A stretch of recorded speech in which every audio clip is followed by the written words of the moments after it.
true scary stories for sleep. Welcome to the Midnight Echoes. Before we dive into tonight's stories, I'd love to know, where are you watching from, and what time is it there? Drop a comment below. It's always fascinating to see where our viewers are tuning in from.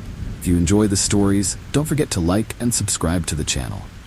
Now, let's get comfortable, unwind, and prepare for tonight's eerie adventures.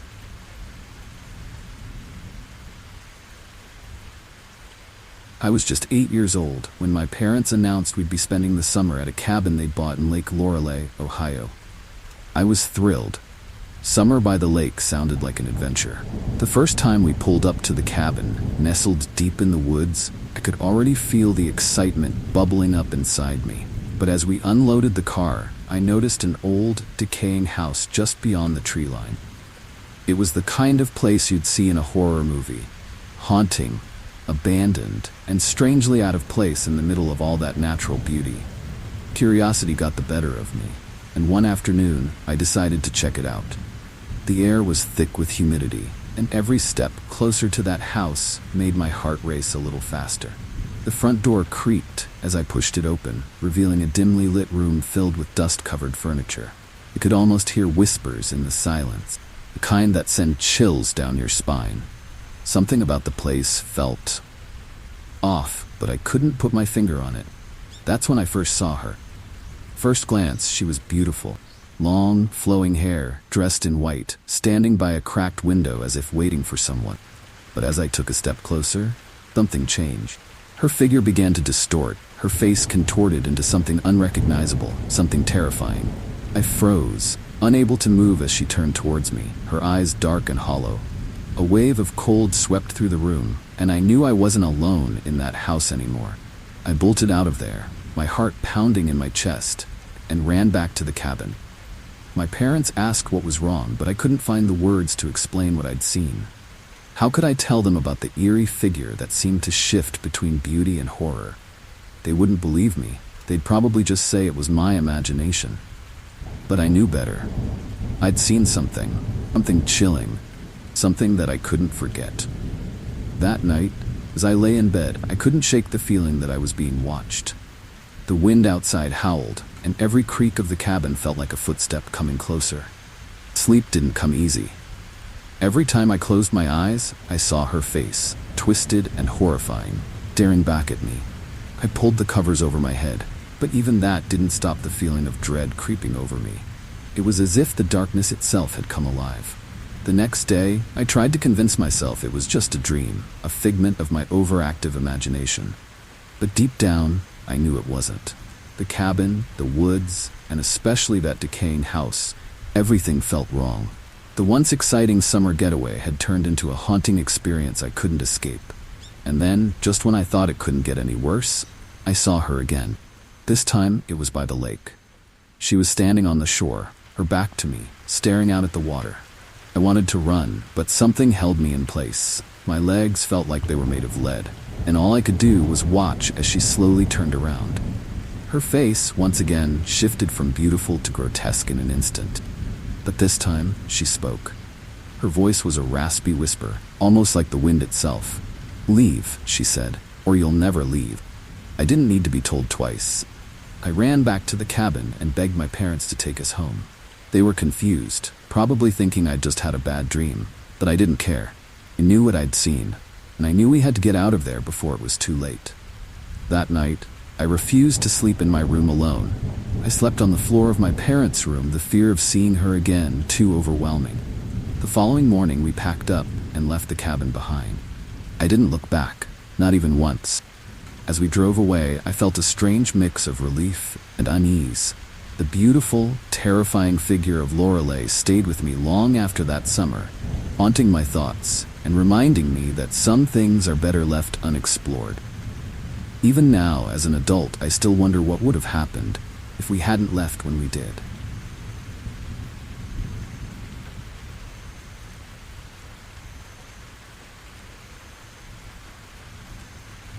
It started as just another quiet evening in Southern California.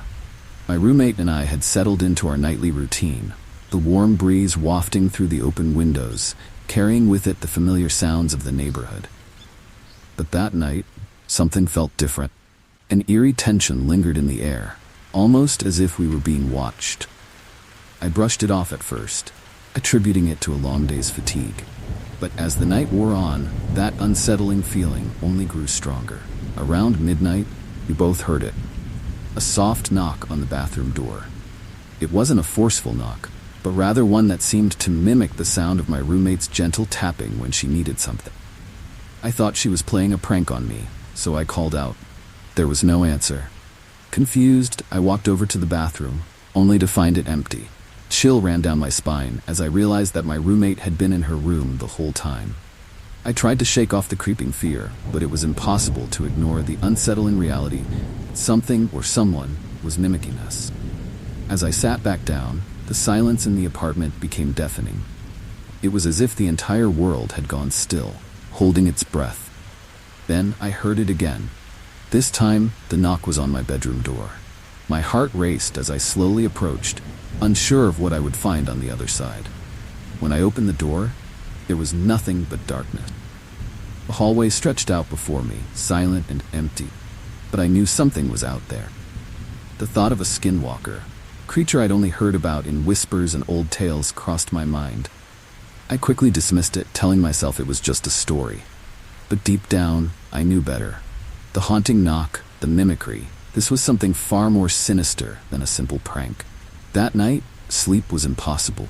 Every creak, every whisper of wind sent my mind spiraling into terror. I kept hearing those knocks, soft and persistent, as if the creature was taunting me, waiting for the perfect moment to strike.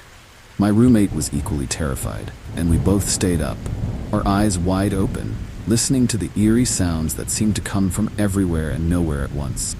The next day, we tried to laugh it off, blaming the strange events on our overactive imaginations. The fear lingered, chilling reminder that something was out there, watching us. We decided to stay with friends for a few days, hoping that distance would bring some peace of mind. But even in the safety of our friend's home, I couldn't shake the feeling that we were being followed. When we returned to our apartment, the air felt thick with tension, like stepping into a place that wasn't entirely our own anymore. That night, as I lay in bed, I heard it again. A knock, this time louder, more insistent. I held my breath, praying it would stop, but it didn't. The sound grew louder, more frantic, as if the creature was becoming desperate. My heart pounded in my chest, and I knew we had to leave, and this time, good. We moved out the next day, not even bothering to pack up everything. The place was no longer our home. It had become a hunting ground for something terrifying, something we couldn't understand. As we drove away, I looked back at the apartment one last time, hoping to leave the fear behind. But I knew that the haunting memory of that night would stay with me forever. Even now, whenever I hear a soft knock, I can't help but feel a surge of panic, wondering if it's the skinwalker, still out there, still watching. It's a chilling reminder that some things are better left alone, and that the darkness often hides more than just shadows.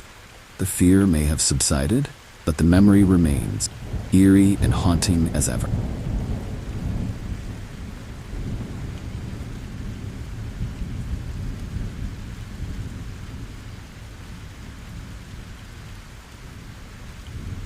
It was supposed to be a simple getaway, just me, my truck, and the wild expanse of the Pine Barren.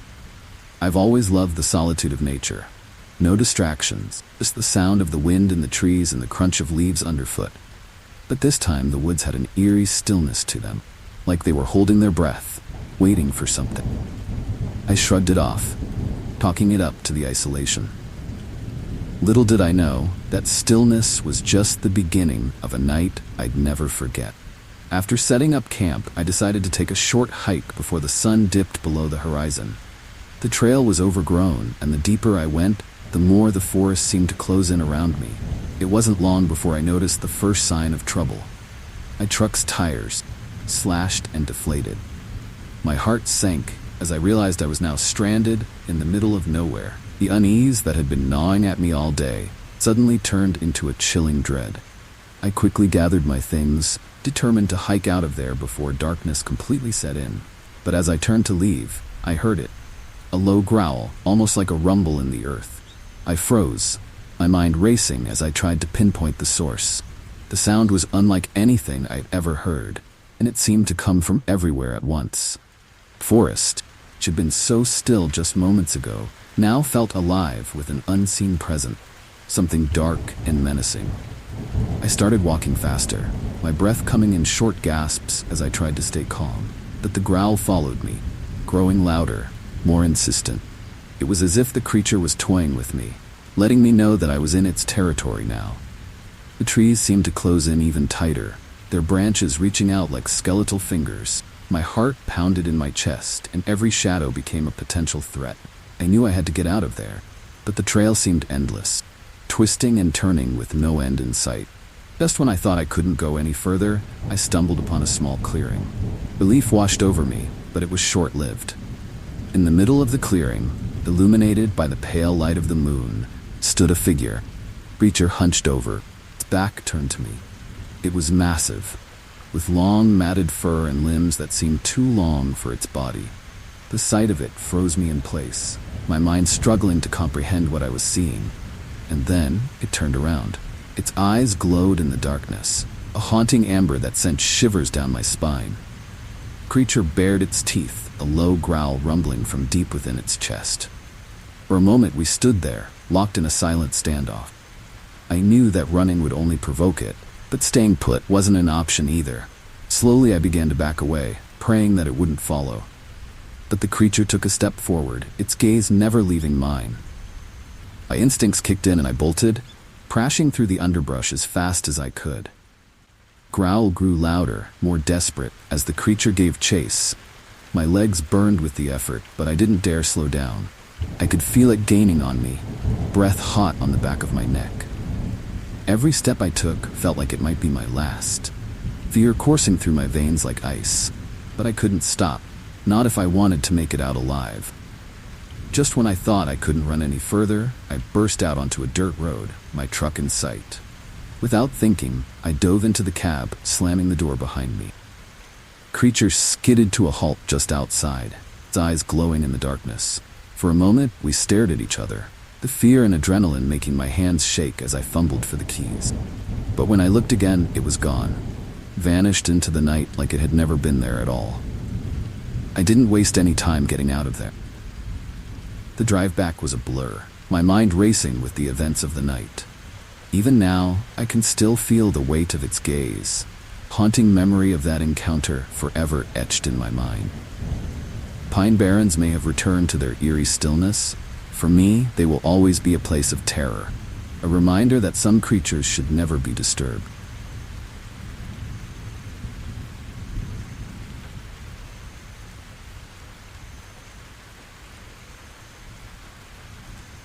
I've always been drawn to the solitude of the wilderness, the untouched beauty of places like the Owyhee Wilderness. As a surveyor, I've spent countless hours in remote areas, but nothing could have prepared me for what I encountered out there. The vastness of the Owyhee stretched out before me, a mix of rugged terrain and dense forests. It was beautiful, no doubt, but there was something unsettling about the place, a lingering sense of being watched, even when I was sure I was alone. It all started on the third day of my trip.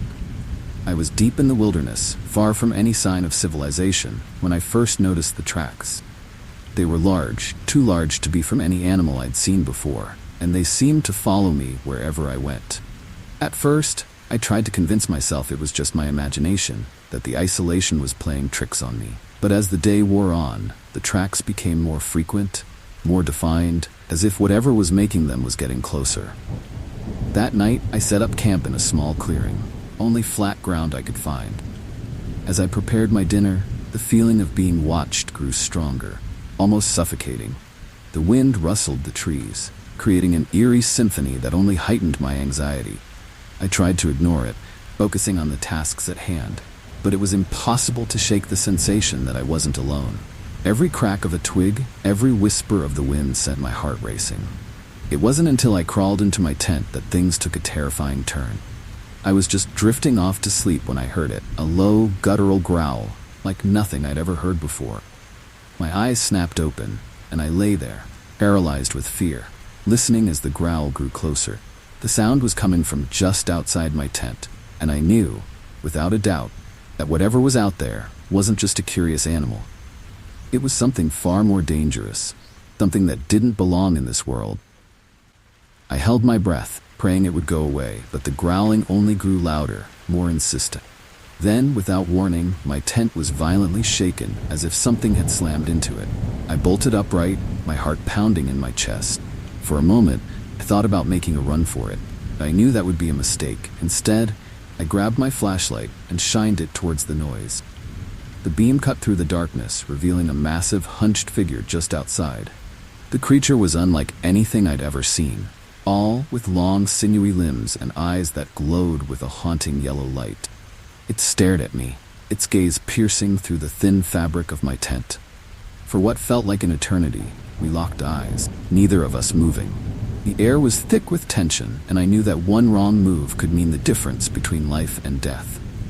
Slowly, I began to back away, inching towards the zipper of my tent. Just as I was about to make a break for it, the creature let out a blood-curdling roar and charged at the tent, ripping through the fabric with its claws. I scrambled out, my heart racing as I bolted into the woods. The sound of its footsteps thundered behind me, growing louder with each passing second. My only thought was to get as far away as possible, put as much distance between myself and that thing as I could. I ran until my legs gave out, collapsing in a small, hidden grove. The creature was nowhere to be seen, but I could still feel its presence, a chilling reminder that it was out there, watching, waiting. I knew I couldn't stay in one place for long, so I forced myself to keep moving, making my way back to civilization as quickly as possible. Every shadow, every rustle in the bushes sent waves of fear through me. But I didn't stop, not until I was safely back in my truck. The drive home was a blur, my mind racing with the events of the past few hours. Even now, as I sit in the safety of my home, I can't shake the feeling of being watched, that creature's eyes boring into me. The Oahe Wilderness, once a place of peace and solitude, has become a haunting memory, a reminder that some things are better left unseen. The wilds may hold beauty, but they also hide secrets that are better left undisturbed.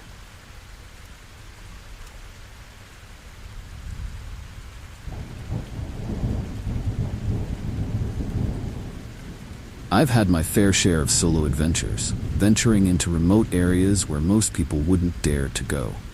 But nothing could have prepared me for the strange encounters I've experienced. Encounters that have left me questioning the very nature of reality. It's not the wilderness itself that's unsettling, but the unusual figures I've met in these secluded places. Figures that seem to defy logic, appearing out of nowhere and disappearing just as quickly, leaving behind an eerie, haunting feeling. One such encounter happened on a hiking trip in the mountains of Colorado. I'd been trekking for hours, surrounded by the vast, empty wilderness, when I suddenly felt the hairs on the back of my neck stand up. I wasn't alone. Out of the corner of my eye, I saw a figure. A man, or at least I thought it was. He was standing just off the trail, half hidden by the trees. His clothes were old, tattered, like something from a different era. I called out to him, but he didn't respond. Just stood there, watching me. As I approached, he vanished, leaving behind only the rustling of leaves. The encounter sent chills down my spine, but I tried to shake it off, telling myself it was just my imagination. But the feeling of being watched didn't go away. The further I went, the more uneasy I became, like I was being followed by something I couldn't see. It was as if the wilderness itself had eyes, watching my every move, waiting for the right moment to strike. Another time, I was exploring an abandoned town in the middle of the desert. The place was desolate, forgotten by time, with buildings that had long since crumbled into ruins. As I walked through the dusty streets, I spotted a figure standing in the doorway of what used to be a general store. This time was a woman, her face obscured by the shadows. I approached, curious, but as I got closer, air grew colder, and the figure seemed to dissolve into the darkness. I could have sworn I heard a faint whisper, something unintelligible but deeply unsettling. The encounter left me with a sense of dread, feeling that I wasn't supposed to be there, that I had disturbed something that should have been left alone. Quickly left the town, but the image of that figure has stayed with me. a chilling reminder that some places are better left forgotten. These encounters have a way of creeping up on you when you least expect them. I remember one time I was camping deep in the forest, miles away from the nearest road. I'd set up camp for the night and was sitting by the fire when I heard footsteps coming from the darkness. At first, I thought it was an animal, but then I saw the silhouette of a person just at the edge of the firelight. They didn't come any closer, just stood there watching. I called out, but there was no response, only silence. I didn't sleep that night. Figure stayed just beyond the reach of the light, never coming closer, but never leaving either. Fear of the unknown, of what might happen if I let my guard down, kept me awake until dawn. When the first light of morning finally broke, Figure was gone, but the memory of that night lingers, a haunting reminder of the strange, eerie encounters that seem to find me no matter where I go. Even now, when I'm out on another adventure, I can't help but wonder if I'll encounter one of them again. These figures, these strange encounters, have become an inseparable part of my solo travels, a constant reminder that the world is full of mysteries we may never fully understand. They've left me with more questions than answers, and a deep, unsettling feeling some things are better left unexplored.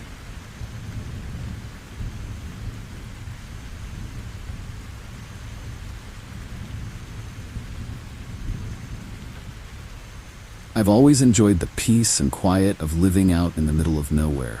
It's where I can think, where the noise of the world falls away, leaving only the sounds of nature. But with that isolation comes a vulnerability, a fact that I was painfully reminded of one night when an unexpected visitor showed up at my door. It was a quiet evening, the kind where the only thing you hear is the wind rustling through the trees, when suddenly there was a knock. Chill ran down my spine because out here visitors are rare, especially after dark. I hesitated before answering, 1,000 thoughts racing through my mind. Who could it be? A neighbor in trouble? A lost traveler? Or something far more sinister? I finally opened the door, only to find no one there. The porch was empty, the night eerily silent. I stepped outside, scanning the darkness for any sign of movement, but there was nothing, just the shadows cast by the moonlight. The air felt heavy, almost oppressive, as if something was watching me from just beyond the trees. I went back inside, locking the door behind me, trying to shake off the unease that had settled over me. But the knock came again, louder this time, more insistent. My heart pounded in my chest as I approached the door, every nerve on edge. I opened it once more, but again there was no one there. The empty porch seemed to mock me, as if the night itself was playing tricks on my mind. But I knew what I'd heard, and the fear that someone or something was out there began to take hold. For the next hour, the knocking continued, each time more forceful, more desperate, as if the unseen visitor was growing impatient. I refused to open the door again, instead opting to watch from the window, but all I saw was darkness. The sounds were starting to drive me mad, the persistent knocks echoing through the quiet night, amplifying my growing sense of dread. I knew I couldn't just ignore it, but I also knew that opening the door might invite something far worse. Then, just as suddenly as it started, the knocking stopped. The silence that followed was almost more terrifying than the noise. It was as if the entire world had paused, waiting to see what I would do next. I sat there, staring at the door, expecting it to burst open at any moment, but nothing happened. The minutes ticked by, each one feeling like an eternity, until finally I mustered the courage to step outside once more. The air was cold, biting against my skin as I stepped onto the porch. Everything was exactly as it had been before.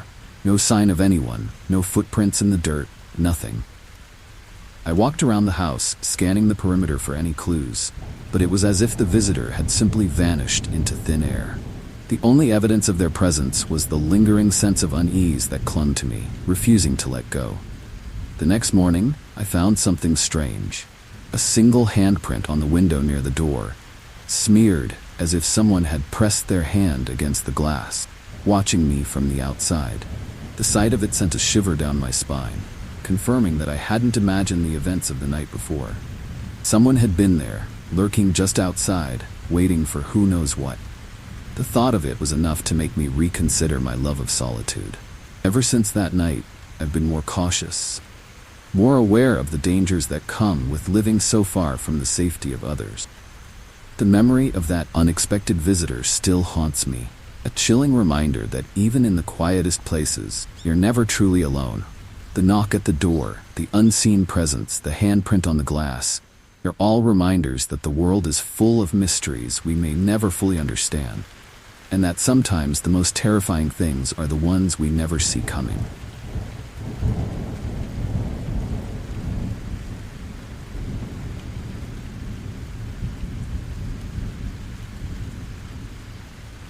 The wilderness has always been my escape, a place where I can disconnect from the chaos of daily life and find peace in the solitude of nature. But that sense of tranquility can quickly turn into terror when the unpredictability of the wild comes into play. I've had more than my fair share of close calls, moments when the beauty of the wilderness gave way to a chilling reality. A reminder that out here, you're truly at the mercy of nature. And sometimes, nature isn't kind. One of the most terrifying experiences happened during a camping trip deep in the Rockies. First few days were perfect. Crystal clear streams, towering pines, and the kind of silence that's almost sacred. But on the third night, the weather turned without warning. What started as a light drizzle quickly escalated into a full-blown storm. The wind howled through the trees, and the rain came down in sheets, turning the ground to mud and making it impossible to keep the tent anchored. As the storm raged on, the temperature plummeted. My campfire was quickly extinguished, and the darkness that followed was absolute. Trees swayed dangerously above me, their creaking branches adding to the eerie atmosphere. The wilderness that had felt so welcoming just hours before now seemed like a menacing force intent on driving me out. I huddled in my tent, soaked to the bone, every sound amplified by the fear that had taken hold of me. But the real terror came when I heard something moving outside. At first, I thought it was just the wind, but the sound was too deliberate, too purposeful. It circled my tent, crunch of wet leaves underfoot growing closer with each pass. My heart pounded as I realized that whatever it was getting bolder, more curious. The storm had masked its approach, but now that it was so close, I could hear it clearly, a low growl, followed by heavy breathing. I knew I was in trouble. Out here, miles away from help, I was alone against whatever was lurking outside. The realization sent a wave of panic through me, but I forced myself to stay calm, think rationally. I grabbed my flashlight, shining it through the thin fabric of the tent. All it did was cast eerie shadows that danced with the wind. The growling grew louder, more aggressive, and I knew I had to do something before it decided to come inside. I slowly unzipped the tent, the sound almost lost in the chaos of the storm, and peered out into the darkness. The beam of my flashlight cut through the rain, revealing a pair of glowing eyes staring back at me from the edge of the clearing. The sight of them sent chills down my spine, and I quickly retreated back into the tent, my mind racing for a way out. I couldn't stay there, but running into the storm seemed just as dangerous. In the end, I decided to make a break for it, hoping to scare the creature off by making myself as big and loud as possible. I burst out of the tent, shouting and waving the flashlight wildly. For a moment, the creature hesitated, its eyes narrowing as it watched me. Then, with a final growl, it turned and disappeared into the trees, leaving me alone in the rain-soaked clearing, my heart still pounding from the adrenaline. I didn't sleep that night. Instead, I packed up my gear and hiked out of there as soon as the storm let up. The experience left me with a newfound respect for the wilderness, a reminder that out here, you're never truly in control. The beauty of nature can quickly turn deadly, and the perils of the wilderness are always just a heartbeat away. It's a lesson I'll never forget, and one that still haunts me every time I venture back into the wild.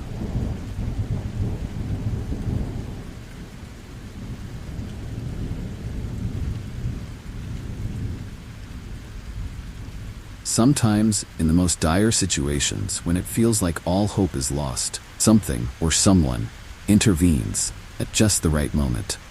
I've had a few experiences where I was saved by what felt like guardian angels, those unexpected rescues that come out of nowhere, pulling you back from the brink of disaster. These moments are a reminder that even in the darkest times, there's a glimmer of hope, and that help can come when you least expect it. One such instance happened during a hiking trip in the Appalachian Mountains. I was miles deep into the trail, the sun beginning to dip below the horizon, casting long, eerie shadows across the path. I'd misjudged the time it would take to reach my campsite, and before I knew it, darkness had fallen. The trail became difficult to follow, and as I tried to navigate through the thick underbrush, I lost my footing and tumbled down a steep embankment. When I came to a stop, I realized with horror that I couldn't move my leg. Pain was excruciating. Panic set in as I tried to call for help, but I was too far from any other hikers, and my voice seemed to be swallowed up by the dense forest. I was alone, injured, and the night was closing in fast. Just when I thought there was no way out, I heard the faint sound of footsteps approaching. A man appeared, seemingly out of nowhere, with a calm demeanor and a reassuring smile. He helped me split my leg and carried me back up the embankment to a safer spot. He stayed with me until help arrived, making sure I was safe and as comfortable as possible. To this day, I don't know where he came from or how he found me, but I'm convinced he was my guardian angel that night. Another time, I was caught in a sudden snowstorm while driving through a remote pass in the Rockies. The snow came down so fast and thick that within minutes, the road was completely obscured, and I was effectively trapped. My car slid off the road, and I found myself stuck in a snowbank, with no cell service and no one around for miles. The temperature was dropping rapidly, and the wind howled like a living thing, rattling the windows and shaking the car. I knew that if I didn't get help soon, I could freeze to death out there. Just as I was starting to lose hope, headlights appeared through the swirling snow. A truck pulled up beside me, and a man got out, bundled against the cold. He didn't say much, just hooked a chain to my car and pulled me out of the snowbank with ease. He led me back to the main road and pointed me in the right direction, making sure I was okay before disappearing into the storm. It was a brief encounter, but one that likely saved my life. I never got his name, but I'll always remember the kindness of that stranger who came to my rescue when I needed it most. One of the most unforgettable experiences happened during a kayaking trip off the coast of Maine. I was paddling alone, enjoying the serenity of the ocean, when a thick fog rolled in out of nowhere. Within minutes, I was completely enveloped in a blanket of white, the shoreline disappearing from view. My compass wasn't working properly, and I quickly realized I was disoriented and drifting further out to sea. Panic set in as I tried to find my bearings. The fog was so dense that I couldn't tell which way was which. I was about to give in to despair when I heard the faint sound of a bell, a buoy, somewhere in the fog. I paddled towards the sound, hoping it would lead me back to shore. As I got closer, the outline of a small fishing boat emerged from the mist. Fishermen on board spotted me and waved me over, guiding me safely back to land. He told me the fog had been known to disorient even the most experienced sailors, and that I was lucky to have found him. But I couldn't help but feel that it wasn't just luck. Something had guided me to safety that day. These experiences have stayed with me, a reminder that even in the most hopeless situations, there's always a chance for rescue. Whether it's a stranger appearing out of nowhere or a guiding sound in the fog, these guardian angels have saved me when I needed it most. They've taught me to never give up, to keep hope alive, because you never know when help might arrive, just in time, to pull you back from the edge.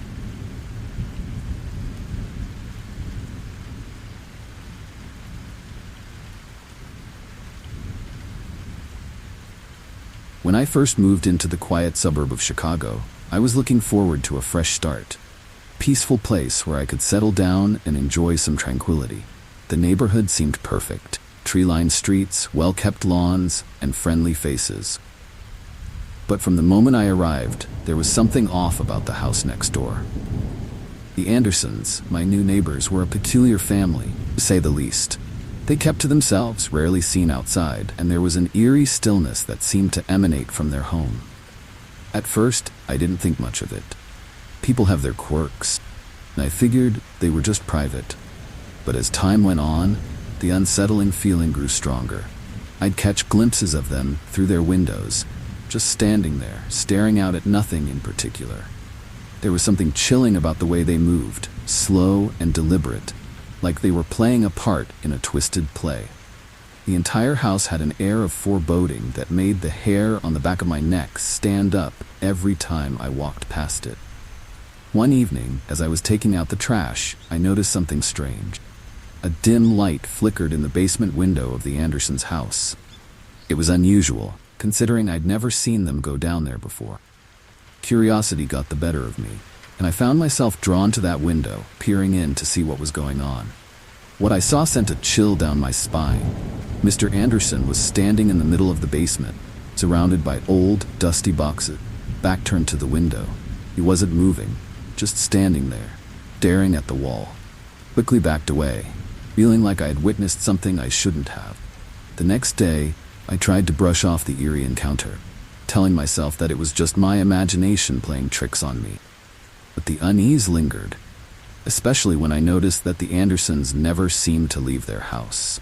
Days turned into weeks, and I never saw them step foot outside, not even to pick up the mail. It was as if they were hiding from something, or perhaps hiding something from the rest of us. Then, one night, I was jolted awake by a loud noise coming from the Andersons' house. It was a thud, followed by the sound of something heavy being dragged across the floor. My heart raced as I listened, trying to make sense of what I was hearing. The noise continued, rhythmic and unsettling, as if someone was moving furniture or something else through the house. I wanted to call the police, but something held me back. What if it was just my imagination? What if there was a perfectly logical explanation? But the noises didn't stop. Night after night, I heard the same sounds. Thuds, dragging, and sometimes what sounded like muffled voices. The more I heard, the more convinced I became that something was very wrong in that house. I started to avoid the Andersons. Not that it was difficult since they rarely made an appearance. But when I did see them, they seemed different, almost hollow, like they were just going through the motions of being human. One day, I couldn't take it anymore. I decided to confront Mr. Anderson, to ask him outright what was going on. But when I knocked on their door, there was no answer. I could hear movement inside, but no one came to the door. I knocked again, louder this time. Still, nothing. Just as I was about to turn away, the door creaked open slightly, and Mr. Anderson's face appeared in the gap. His eyes were wide, almost crazed, and his voice was barely above a whisper as he told me to leave, that I shouldn't be there. I didn't need to be told twice. I left, my heart pounding in my chest, the unsettling feeling now a full-blown sense of dread. After that, I avoided the Andersons' house completely. But the noises continued, haunting me every night. Eventually, I decided to move, unable to shake the feeling that something terrible was happening right next door. I never found out what it was, and maybe that's for the best. But even now, whenever I think about that house, I can't help but wonder what secrets the Andersons were hiding, and if anyone else in the neighborhood ever noticed the chilling, eerie things I did.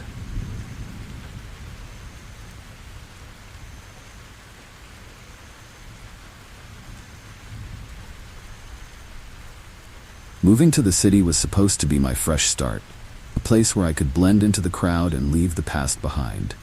But the noise, the constant buzz of life, wasn't what unnerved me. It was the silence in my apartment, kind that wasn't just quiet, but almost unnaturally still. Late at night, I'd hear faint noises, scratches in the walls, footsteps in the hallway, whispers that seemed to come from the shadows. At first, I told myself it was just the old building settling, but the chilling feeling that something was off only grew stronger. One evening, after another restless night, I decided to take a walk, hoping the fresh air would clear my mind. That's when I met Sarah, my neighbor from across the hall. She seemed nice enough, friendly even, inviting me over for coffee. I was desperate for some human connection, so I accepted, thinking it might help ease my growing unease. But the moment I stepped into her apartment, that same eerie stillness hit me like a wall. Air was thick, almost suffocating, and I couldn't shake the feeling that I was being watched. As we sat and talked, I couldn't help but notice how perfect everything was in her apartment. Too perfect, almost staged. The photos on the walls, the books on the shelves, even the way the furniture was arranged felt unnervingly precise. Sarah smiled and chatted as if everything was normal, but I sensed something sinister lurking beneath the surface. It was in the way her eyes would glaze over when she spoke, as if she was somewhere else entirely. The more I tried to ignore it, the more it gnawed at me. Over the next few days, things started to escalate. The noises in my apartment became more frequent, more deliberate. I'd hear the creak of floorboards outside my door, the sound of something or someone moving just out of sight. At night, I'd wake up to the feeling of eyes on me. When I turned on the light, there was nothing there. My paranoia grew, and I began to dread going home, but I couldn't escape the creeping fear that followed me everywhere I went. Then one night, as I was lying in bed, I heard a soft knock at my door. My heart raced as I sat up, listening. The knock came again, more insistent this time. I got up, my hands trembling, and opened the door to find Sarah standing there, her face pale and her eyes wide. She looked different, almost unrecognizable, like a shadow of the person I'd met just days before. "You need to leave," she whispered, her voice shaking. "It's not safe here." Before I could respond, she turned and hurried back to her apartment, leaving me standing there in the hallway, more confused and frightened than ever. I wanted to follow her, to ask what she meant, but something held me back. A deep, instinctual fear that told me I was better off not knowing. The hallway felt like it was closing in on me, the walls pressing closer as I backed into my apartment and locked the door behind me. But the lock didn't make me feel any safer. I didn't sleep that night. The noises, the whispers, the feeling of being watched, it all became too much. I knew I had to get out, but I felt trapped, like something was holding me in place, beating off my fear. The next morning, I packed a bag and left, not even bothering to tell my landlord. As I stepped out into the street, the city seemed brighter, louder, more alive. But even then, I couldn't shake the feeling that I was being followed, that whatever had been haunting me wasn't ready to let go. I found a motel on the outskirts of town, hoping that putting some distance between me and that apartment would bring me peace. But that night, as I lay in the unfamiliar bed, I heard it again. Soft, insistent knock at the door. My blood ran cold as I realized that whatever it was, it had followed me. I didn't open the door this time. Instead, I sat there, listening as the knock grew louder, more desperate, until it suddenly stopped, leaving only the haunting silence in its wake. The next morning, I left the city altogether, determined to put as much distance between me and that place as possible. But the memory of those nights, of Sarah's warning, and the chilling sense that something was always just behind me, has stayed with me.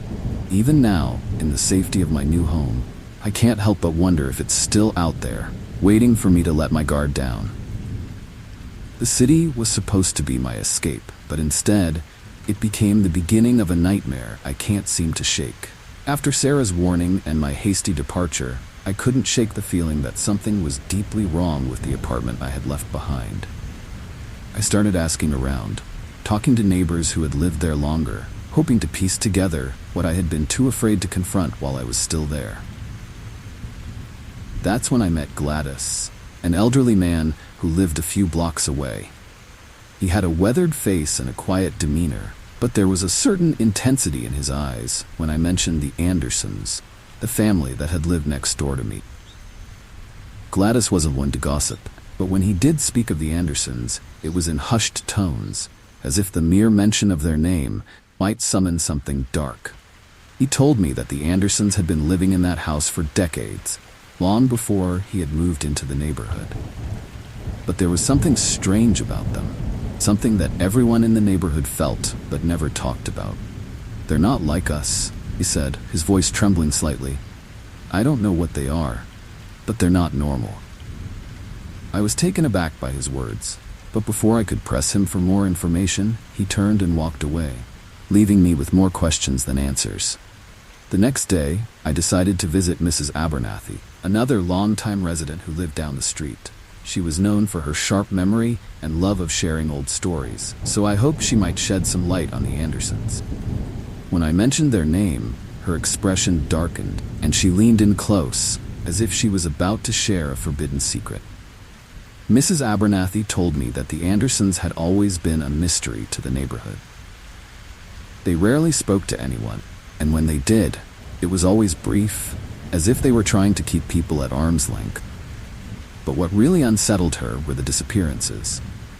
Over the years, several people in the neighborhood had gone missing, people who had last been seen near the Andersons' house. Police had investigated, but nothing ever came of it. The disappearances were chalked up to runaways or unfortunate accidents, but Mrs. Abernathy wasn't convinced. "There's something in that house," she whispered, her eyes wide with fear. "Something evil." Her words sent a chill down my spine, and I couldn't help but think back to the noises, the whispers, the feeling of being watched. Could it all be connected to the Andersons? The thought terrified me, but I knew I had to find out more. I started digging into the history of the neighborhood, spending hours at the local library searching through old newspapers and public record. What I found only deepened the mystery. The Andersons had no recorded history before moving into the house. No birth certificates, no marriage license, nothing.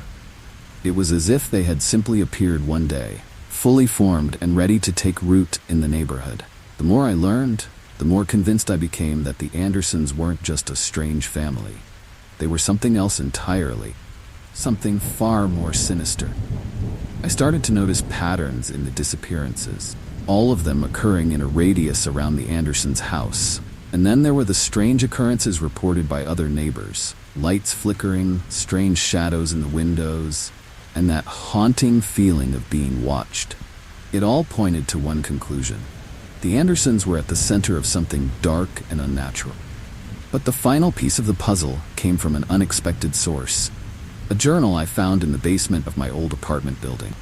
It was old, pages yellowed and brittle, but the writing was clear. It belonged to a man named Harold, who had lived in the building decades ago. His entries started out normal enough, but they quickly became erratic, filled with paranoid ramblings about the Andersons and the things he had seen in their house. He described hearing voices at night, seeing figures that didn't belong to this world, and feeling an overwhelming sense of dread whenever he was near them. His final entry was the most chilling. "They're not human. There's something else, something ancient and evil. If you're reading this, get out while you still can." Reading those words sent a shiver down my spine, but it also confirmed what I had feared. The Andersons weren't just odd neighbors. They were predators, and their house was a trap. I knew I couldn't stay in the neighborhood any longer, but I couldn't just leave without warning the others. I shared what I had learned with Gladys and Mrs. Abernathy, hoping they would take it seriously. To my surprise, they did. Gladys, who had always been reserved, agreed to help spread the word, and Miss Abernathy said she would talk to the other neighbors. The neighborhood began to change after that. People became more cautious, more aware of their surroundings. The Andersons were still there, watching, waiting, but they seemed to sense that the tide was turning. The disappearances stopped, and the neighborhood slowly began to reclaim its sense of normalcy. But the fear never completely went away, and neither did the Andersons. They were still there, a haunting presence in the background, reminding everyone that some secrets are better left buried. After discovering the unsettling truths about the Andersons, I couldn't shake the feeling that there was still more to uncover, something even darker hidden beneath the surface. The neighborhood had become a place of tension, with everyone on edge, but there was one person who seemed just as determined as I was to get to the bottom of it all. His name was Mike, a new arrival who had moved in just a few weeks before I left. We bonded over our shared unease about the Andersons, and it wasn't long before we started digging deeper together. Mike was resourceful, kind of guy who didn't back down easily. He had a knack for finding information that others overlooked, and with his help, we began to piece together a terrifying picture. The more we learned, the more it became clear that the Andersons weren't just strange, they were inhuman. They had been living in the neighborhood for decades, yet they never aged, never changed. Photos from the 1950s showed them looking exactly the same as they did now. A chilling reminder that they were something far older, far more dangerous than we could have imagined. We started to notice patterns, People who got too close to the Andersons, who asked too many questions, ended to disappear. It wasn't just a coincidence. It was a calculated move by the Andersons to protect their secret. We knew we were walking a fine line, but the more we uncovered, the more we felt a responsibility to expose the truth. Mike and I began meeting late at night, going over our findings, planning our next steps. We knew we couldn't take them on directly. They were too powerful, too well protected. But we could gather evidence, something that would prove what they were and force them out of the shadows. One night, while going through old records, we stumbled upon something that made our blood run cold. It was an old newspaper clipping, buried in the archives, about a string of disappearances in a nearby town. The story was eerily similar to what was happening in our neighborhood, but what stood out was the mention of a family that had recently moved to that town, the Andersons. They had been there, and when the disappearances became too much, they had simply packed up and left, moving on to another unsuspecting place. It was a pattern, one they had likely repeated countless times over the years. Mike and I knew we had to act fast. The Andersons were predators, and our neighborhood was their current hunting ground. We began surveillance, watching their house, trying to catch them in the act. It was dangerous, and we knew it. Every night we went out, we risked becoming their next victims. The fear was overshadowed by our determination. We couldn't let them continue their reign of terror. The neighborhood was growing more tense by the day, with everyone on edge, and it felt like we were running out of time. The breakthrough came one night when we caught sight of them doing something we couldn't quite explain. They were gathered in the backyard, in the dead of night, standing in a circle, chanting something in a language we didn't recognize. There was an eerie, almost otherworldly glow around them, and the air was thick with a sense of impending doom. We managed to record it, shaky and unclear, but enough to show that something unnatural was happening. It was the evidence we needed, but it also confirmed our worst fears. The Andersons weren't just dangerous, they were supernatural beings, something far beyond our understanding. With the recording in hand, we knew we had to act quickly. We contacted a local journalist who was known for investigating strange and paranormal events, someone who might believe our story and help us expose the Andersons. But before we could meet with her, something happened that made us realize just how serious the situation had become. Mike's house was broken into, ransacked, but nothing was stolen, except the copies of our evidence. It was a warning, clear and chilling. The Andersons knew what we were doing, and they weren't going to let us get away with it. But we weren't backing down. We had come too far to turn back now. The neighborhood needed to know the truth, and we needed to find a way to expose the Andersons before it was too late. Mike and I made a pact that night. We would fight back, no matter what. It was dangerous, yes. We couldn't let fear control us. The Andersons had taken enough, and it was time to stop them. We gathered what was left of our evidence, made backup copies, and prepared for the next step. The neighborhood's safety depended on it, and we weren't about to let them down. With our resolve hardened and the stakes higher than ever, Mike and I knew we had to be smart about our next move. The Andersons were more than just dangerous, they were calculating, and any misstep could mean our lives. We decided to start with surveillance, gathering as much information as we could before making any direct move. Every night, we took turns watching their house from a distance, recording any strange activities and looking for patterns that might give us an edge. It was nerve-wracking, knowing they were always watching too, but we had no other choice. The first few nights were uneventful, with the Andersons going about their usual eerie routine. But then, one night, we saw something that made our blood run cold. A car pulled up to their house, and out stepped a man we had never seen before. He was led inside by Mr. Anderson, but the way he walked, the way his body moved, it was as if he was in a trance, completely under their control. We watched as the door closed behind them, and our imaginations ran wild with what could be happening inside. We knew we had to get inside the house, find out what the Andersons were hiding. But breaking in wasn't something we could do lightly. It was risky, and we had to plan it carefully.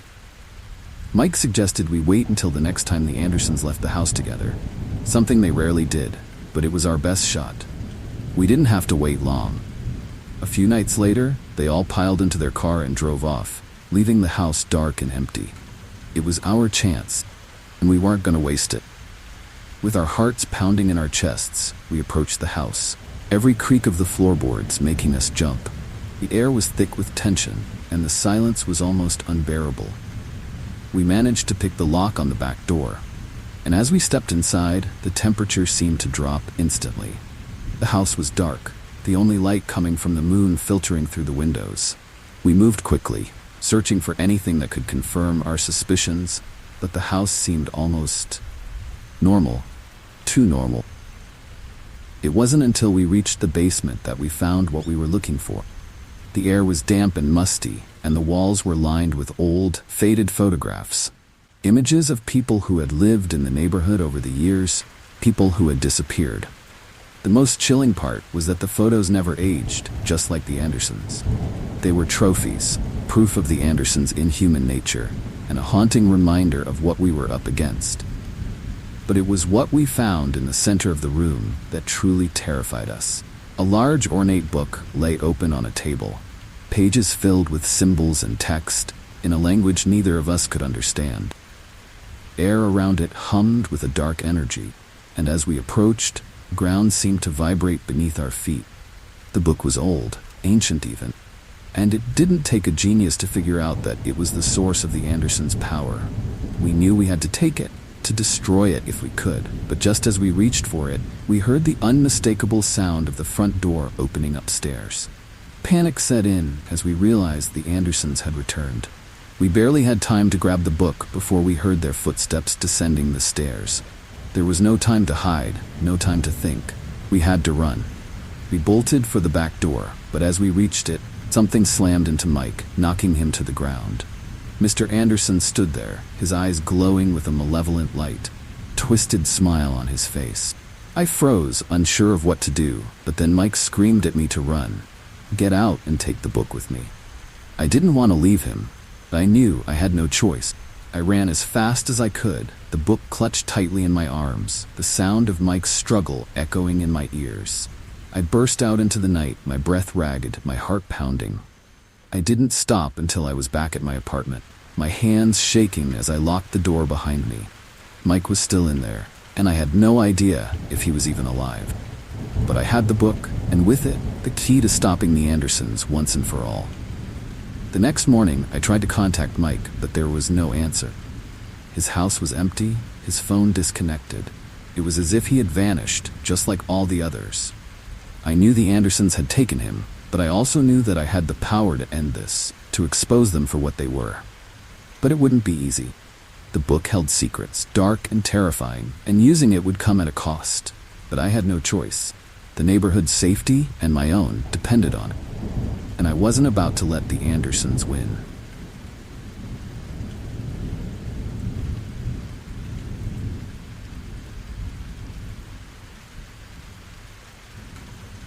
It was one of those nights when everything seems to blur together.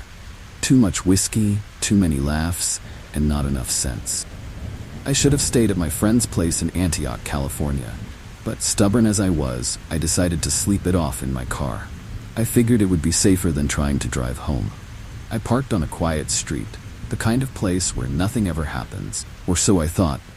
The city was still, and the street lights cast eerie shadows on the pavement as I reclined the seat and closed my eyes, hoping the spinning in my head would stop. I must have dozed off because the next thing I knew, there was a soft tapping on the window. At first, I thought it was just the wind or a tree branch brushing against the glass. But then I heard it again, more insistent this time. My heart skipped a beat as I opened my eyes, and the world around me came into focus. A figure stood just outside the car, silhouetted by the streetlight. I couldn't make out their face, but something about their stance, the way they hovered by the window, sent a chill down my spine. It was the middle of the night, and this wasn't the kind of neighborhood where people just wander around. I froze, unsure of what to do. My mind was still foggy from the alcohol, but a sense of dread was creeping in. The tapping continued, more forceful now, as if whoever it was knew I was awake and was trying to get my attention. I could see the outline of their hand on the glass, tapping rhythmically, almost like they were playing a game. But there was nothing playful about the situation. It felt wrong, deeply wrong. I didn't want to move, didn't want to draw their attention any more than I already had. After what felt like an eternity, the tapping stopped and the figure stepped back. I thought maybe they were leaving. But then I heard the unmistakable sound of a car door handle being pulled. My blood ran cold. They were trying to get in. Panic surged through me as I fumbled for the lock button, my hands shaking uncontrollably. The door rattled as the stranger tugged on it again, harder this time. I could see them more clearly now. Dark clothes, a hood pulled low over their face, obscuring their features. My car was the only barrier between me and this person, and it suddenly felt far too thin. I managed to hit the lock button just as the stranger tried the handle again, the sound of the lock engaging echoing loudly in the silent car. The rattling stopped. The figure didn't move away. They just stood there, staring at me through the glass. I could feel their gaze, even though I couldn't see their eyes, and it was the most chilling sensation I'd ever experienced. My heart was pounding in my chest, my breath coming in short, shallow gasps. I didn't know what they wanted, but I knew I wasn't safe. Minutes passed, though it felt like hours, and finally, the figure stepped back, disappearing into the shadows as quickly as they had appeared. I stayed frozen in my seat, too scared to move, too scared to even breathe. I didn't dare start the car, afraid the noise might draw them back. I sat there, my body trembling with fear, my mind racing with thoughts of what could have happened if I hadn't locked the door in time. The silence that followed was deafening, the street once again empty and still, but I knew I couldn't stay there. Eventually, I worked up the courage to start the car, my hands still shaking as I turned the key in the ignition. The engine roared to life, and I quickly pulled away from the curb, my eyes darting to the rearview mirror, half expecting to see the figure following me. But the street was empty, and the only sound was the hum of the engine and the thudding of my heart in my chest. I didn't stop driving until I was well out of Antioch, the city lights fading behind me as I sped towards home, my mind still reeling from the encounter. It wasn't until I was safely parked in my driveway that I allowed myself to exhale, my hands gripping the steering wheel so tightly, my knuckles were white.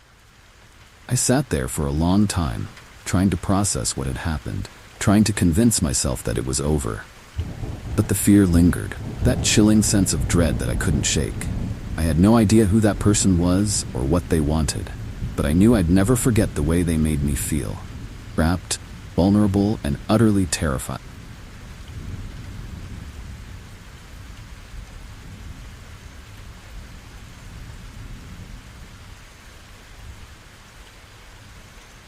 I've had my fair share of odd jobs over the years, but this one still gives me chills whenever I think about it. It started out like any other day. I was booked for a cleaning gig at a remote house out in the country. The place was big, old, and a little rundown, but nothing out of the ordinary. The owner had hired me to do a deep clean while they were away, but their son would be there to let me in. I didn't think much of it at the time. I just wanted to get the job done and head home. But from the moment I arrived, something felt off. The house itself was eerie, surrounded by thick woods that seemed to swallow up all the light. The air was heavy, almost stifling, as if the place hadn't been opened up in years. When I knocked on the door, it creaked open slowly, revealing the owner's son, a man in his early 30s with a sullen expression and a stare that lingered just a little too long. He didn't say much, just mumbled something about his parents being away and how I should stay out of the basement. I nodded, trying to ignore the creeping unease that was settling in the pit of my stomach.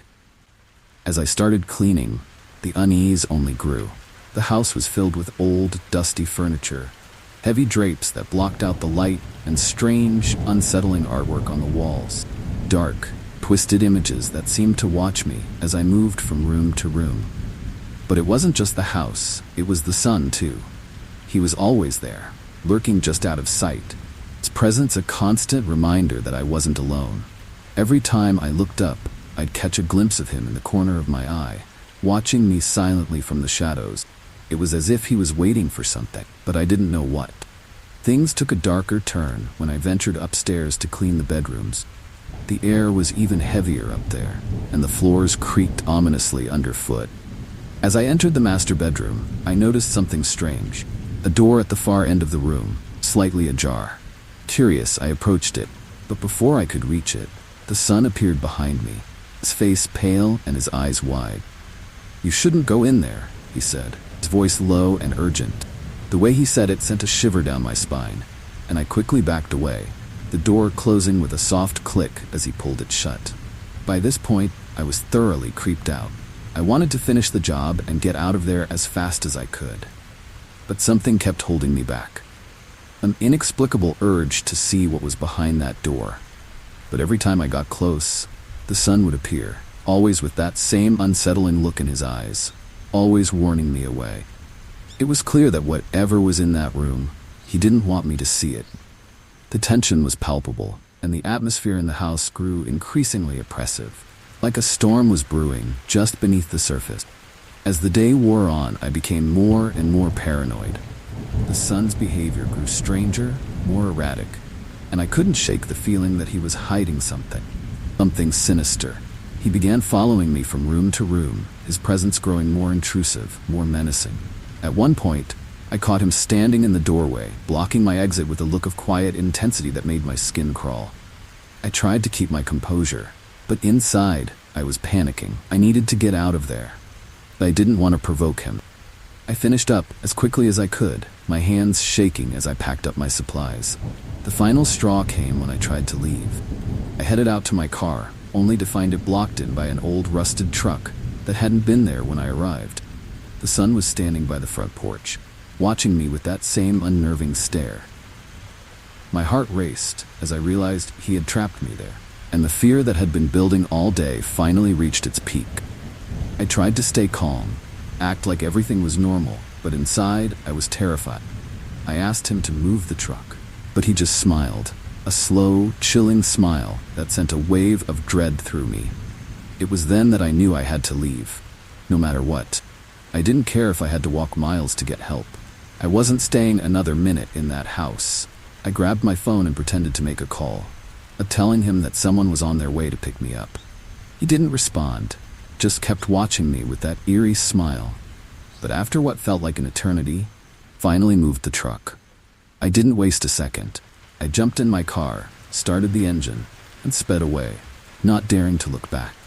My hands were shaking so badly that I could barely keep the wheel steady, but all I could think about was getting as far away from that house as possible. I didn't stop driving until I was back in town, the house far behind me. Even then, I couldn't shake the feeling that I was being watched, that the sun was somehow still there, lurking just out of sight. It wasn't until I was safely inside my own home, with the doors locked and the lights on, that I finally allowed myself to breathe. I never went back to that house, never took another job out in the country again. But the memory of that day still haunts me, a chilling reminder of the darkness that can hide behind even the most ordinary of doors.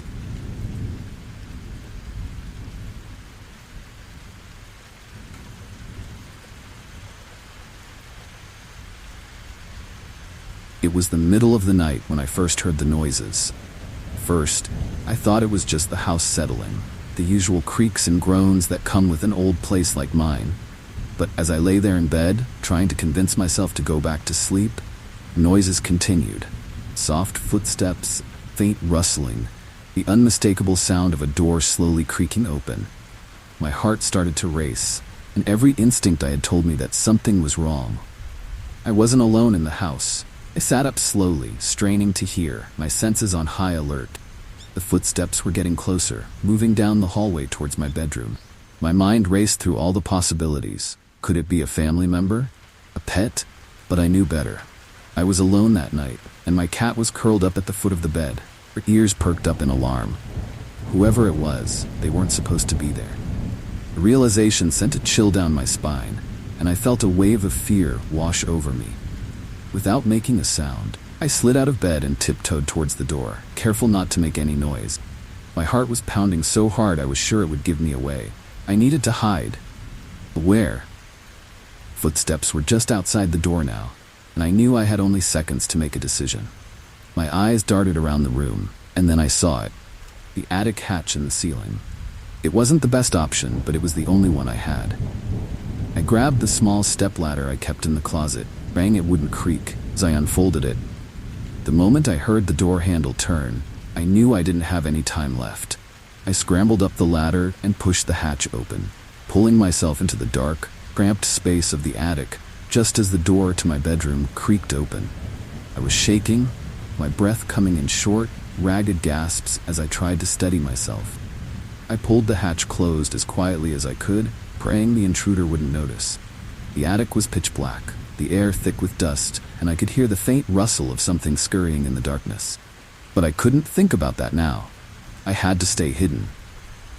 From my hiding spot, I could hear the intruder moving around my room, their footsteps slow and deliberate. They were searching for something.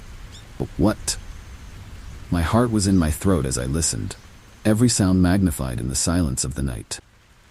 I couldn't see anything, but I could imagine them rifling through my belongings, their hands touching the things I held dear. The thought made my skin crawl, and I fought the urge to cry out, to confront them. But I knew better. I was no match for whoever was down there. The minutes stretched on, each one feeling like an eternity. The intruders seemed to be taking their time, moving from room to room, their footsteps echoing through the house. I tried to stay calm, to focus on the sound of my breathing, but it was no use. My mind was racing with fear and anger and the overwhelming need to do something, anything, to make them leave. But I was trapped, helpless in my own home, reduced to hiding in the attic like a scared child. It was a feeling I would never forget, a sense of vulnerability that cut deep. Eventually the noises began to fade. The intruder was moving back down the hallway, away from my bedroom.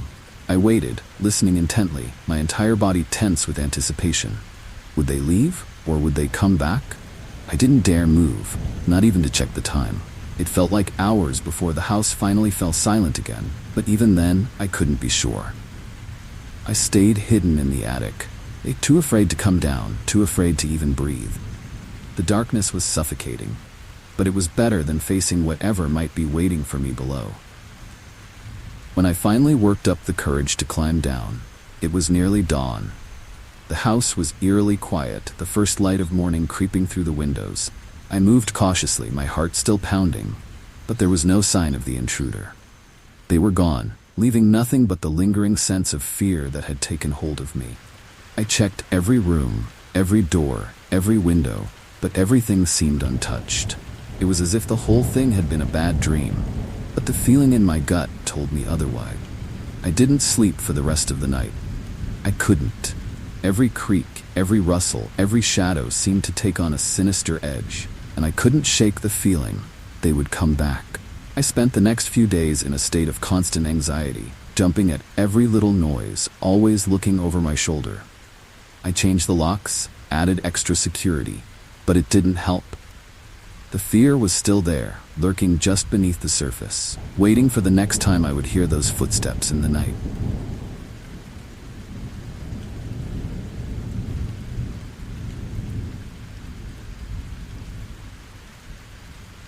It was supposed to be an adventure, a road trip through the Australian outback, with my best friend Nick.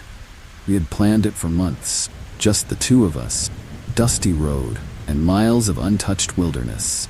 But the outback has a way of turning on you when you least expect it. The day started out fine, the sun blazing in the sky as we cruised down the empty highway, the landscape stretching out in every direction like a vast, unforgiving desert. We were confident, maybe even a little cocky, thinking we could handle anything the outback threw our way. That confidence started to wane when we took a wrong turn. It was easy to do out there, where every road looks the same and the signs are few and far between. We didn't realize our mistake until it was too late, and by then, we were miles off course. No idea how to get back on track. The GPS was useless, the signal long gone, and the map we had seemed more confusing than helpful. But Nick was sure he could figure it out, so we kept going, trusting that we'd find our way back eventually. We were wrong. The further we drove, the more lost we became. The landscape grew more desolate, the dirt roads more rutted and uneven, We passed by the occasional rundown shack or abandoned building, but there were no signs of life, no other cars, nothing to guide us. It was just us, the endless red dirt, and the growing sense of unease that we were headed in the wrong direction. We should have turned back. Stubborn as we were, we kept pushing forward, convinced that we'd find our way. Then we saw him, a man standing by the side of the road, waving us down. He was an older guy, grizzled and sunburned, with a look in his eyes that I couldn't quite place. He said he was lost too, looking for a caravan site that was supposed to be nearby. He asked if we could give him a lift, and against my better judgment, we agreed. There was something off about him, something I couldn't put my finger on. But Nick seemed to think he was harmless, but we let him in. The man gave us directions, saying he knew a shortcut that would get us back on track. Further we drove, the more uneasy I became. The man was quiet, almost too quiet, staring out the window with that same unsettling look in his eyes. The landscape around us grew even more barren, the road narrowing until it was little more than a dirt track winding through the scrubland. Could feel the tension in the air, chilling sensation that something wasn't right. But we were too far in to turn back. We kept going, following the man's directions until we reached the so-called caravan site. It wasn't what we expected. Instead of a bustling campsite, we found ourselves at an abandoned caravan park, the kind of place that looked like it hadn't seen a visitor in years. Caravans were old, rusted, and covered in dust. The windows cracked or missing entirely. The whole place had an eerie, haunting quality, as if it had been forgotten by time. I turned to Nick, ready to suggest we leave. The man insisted we get out and take a look around. He said he had friends who might still be there. The way he said it sent a shiver down my spine. We reluctantly got out of the car, the hot outback sun beating down on us as we walked through the desolate site. The silence was deafening, broken only by the crunch of our boots on the gravel. There was no sign of life, no indication that anyone had been there for a long time. The man wandered off, saying he'd be right back. But the look he gave us before he left made my stomach turn. It was the look of someone who knew something we didn't, and I didn't like it one bit. Minutes passed, and the man didn't return. The silence became oppressive, the shadows lengthening as the sun began to dip lower in the sky. I told Nick we needed to leave, but when we turned back to the car, we saw that the tires had been slashed. Panic set in as we realized we were stranded in the middle of nowhere, with no way to contact anyone and no idea where we really were. The man was gone, and the realization that he had set us up hit me like a ton of bricks. We had walked right into a trap. With no other options, we decided to search the caravans for anything that might help us. Water, tools, anything. But what we found inside made my blood run cold.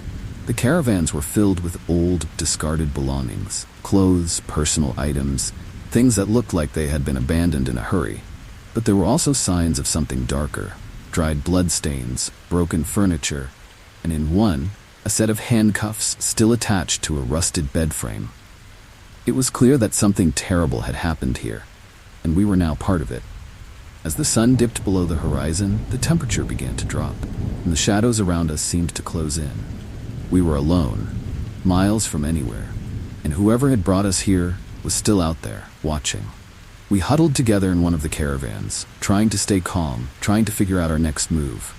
But the fear was overwhelming, and the darkness outside felt like it was pressing in on us.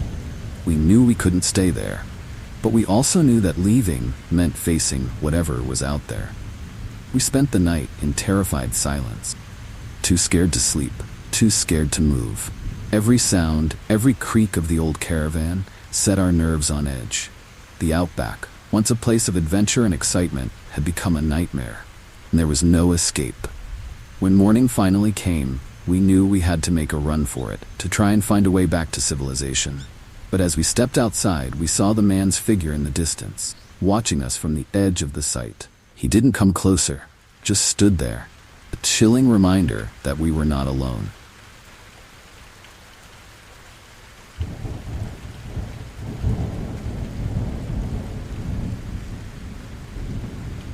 Growing up, the woods behind our house were my playground, a place of adventure and endless possibilities. But that all changed one summer evening when I was 10 years old. It started like any other day. I was exploring, pretending to be an intrepid explorer in search of hidden treasures. The sun was beginning to set, casting long shadows through the trees, but I wasn't ready to head home just yet. I loved the woods at dusk, when everything seemed to come alive in a different way. But that evening, something felt off, an eerie quiet that I couldn't quite place. As I wandered deeper into the woods, I heard something that made me stop in my tracks, a faint, almost ghostly sound. It was the sound of someone crying, a soft, haunting wail that seemed to drift through the trees. My first thought was that someone was hurt, maybe another kid who had gotten lost or injured. I followed the sound, my heart pounding in my chest, the fear of what I might find battling with my curiosity. The crying grew louder as I got closer, but the woods around me remained empty, the shadows deepening as the sun dipped below the horizon. I finally reached a small clearing, and that's when I saw it. Tape recorder lying in the middle of the grass, source of the crying. Confused, I approached it cautiously, the wailing still echoing through the trees. I bent down to pick it up, and the moment my fingers touched it, crying stopped. The silence that followed was deafening, the kind that makes your ears ring. I stood there, holding the tape recorder, trying to make sense of what I had just found. But before I could process it, I felt something that made my blood run cold. Presence, watching me from the shadows. I spun around. There was nothing there. Just the trees and the growing darkness. But I could feel it, like a weight pressing down on me, the unmistakable sensation of being watched. The fear that had been simmering in the back of my mind now surged to the forefront. My heart raced as I turned back towards the way I had come, my legs feeling heavy and sluggish, as if the air itself was thickening around me. The tape recorder slipped from my grasp, falling to the ground with a soft thud, but I didn't stop to pick it up. I had to get out of there. As I started to run, the woods around me seemed to close in, the trees towering over me like dark, menacing figures. The path I had taken felt longer, more winding, as if it was leading me in circles. Every snap of a twig, every rustle of leaves made me jump, my mind conjuring images of something or someone lurking just out of sight. The feeling of being watched grew stronger with every step, and I could almost hear the faint sound of footsteps behind me, matching my own. I didn't dare look back, too terrified of what I might see. By the time I finally burst out of the woods and into the safety of my backyard, I was breathless, my chest heaving as I tried to calm my racing heart. I glanced back at the tree line, half expecting to see a figure emerging from the shadows. There was nothing, just the quiet, peaceful woods I had known all my life. But they didn't feel the same anymore. The sense of safety I had always felt in those trees was gone, replaced by a chilling dread that something was out there, something that had been watching me. I ran inside and locked the door behind me, the weight of what had just happened settling heavily on my young mind. I didn't tell anyone about the tape recorder or the crying in the woods. Part of me was afraid they wouldn't believe me, and another part didn't want to think about it any more than I had to. But the experience stayed with me, gnawing at the edges of my thoughts, especially when I found myself alone at night. I couldn't shake the feeling that whatever had been in those woods was still out there, watching, waiting for the right moment to make itself known. The woods, once my sanctuary, became a place of fear. I avoided them as much as I could, but sometimes I would catch a glimpse of the trees from my bedroom window, and that same feeling of being watched would return, making the hair on the back of my neck stand on end. I started having nightmares about the tape recorder, about the crying, and about a shadowy figure that lurked just out of sight, always watching, always waiting. The line between dream and reality blurred, and I began to dread the night, knowing that sleep would bring me back to those woods, back to that feeling of inescapable terror. Years have passed since that evening. The memory is still as vivid as ever. I've long since moved away.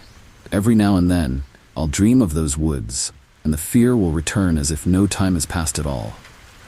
Crying, tape recorder, the presence in the shadows, they've become a part of me, a chilling reminder that some places, no matter how familiar, can hide things that we're not meant to understand.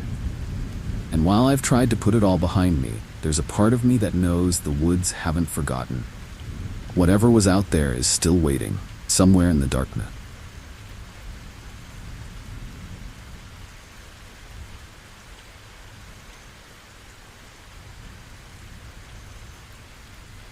Our weekend getaway was supposed to be a relaxing escape from the hustle and bustle of city life.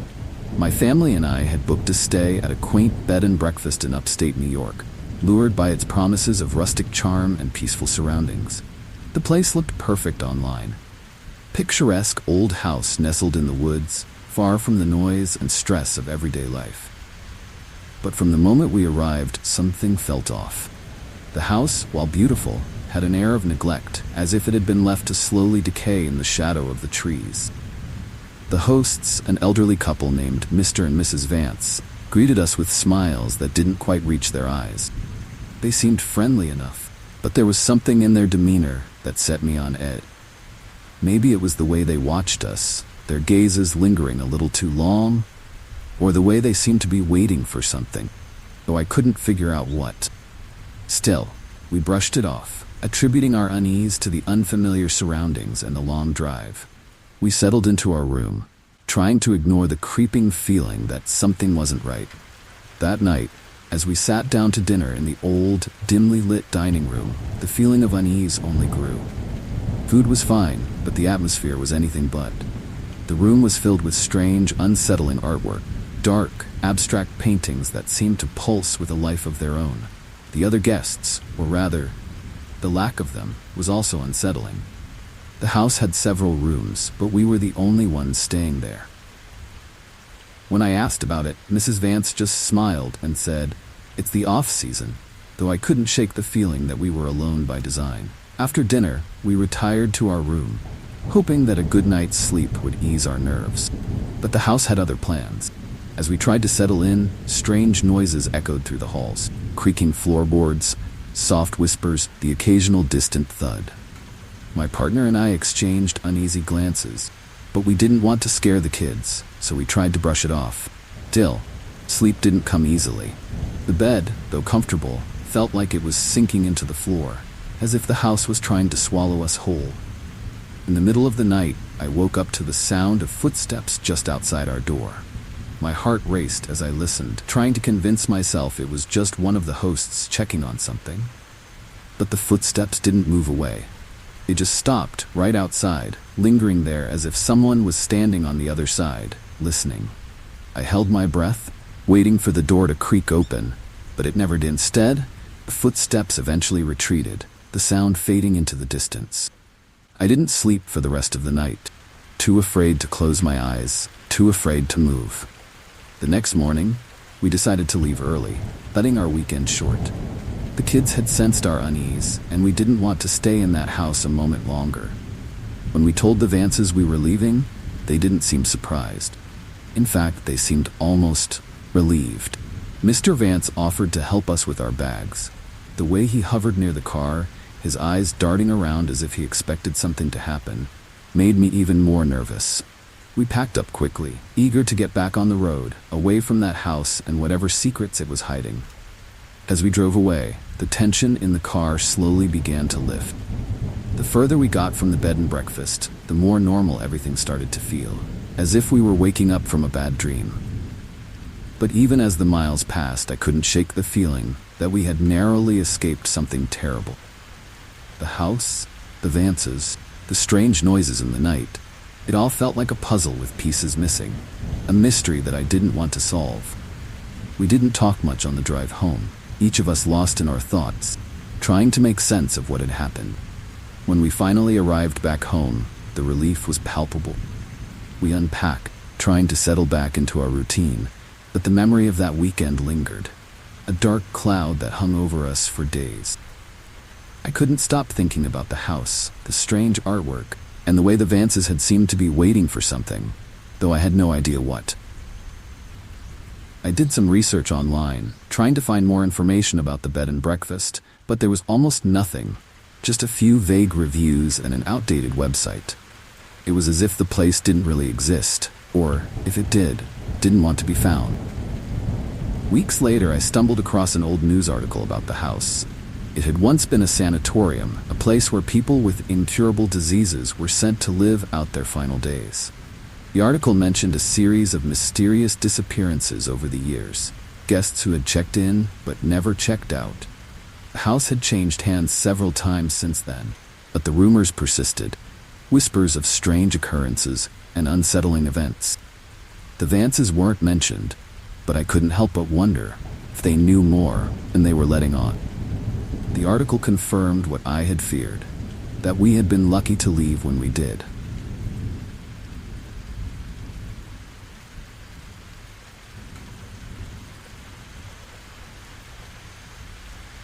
College was supposed to be a time of new beginnings, a chance to explore, learn, and make lifelong friends.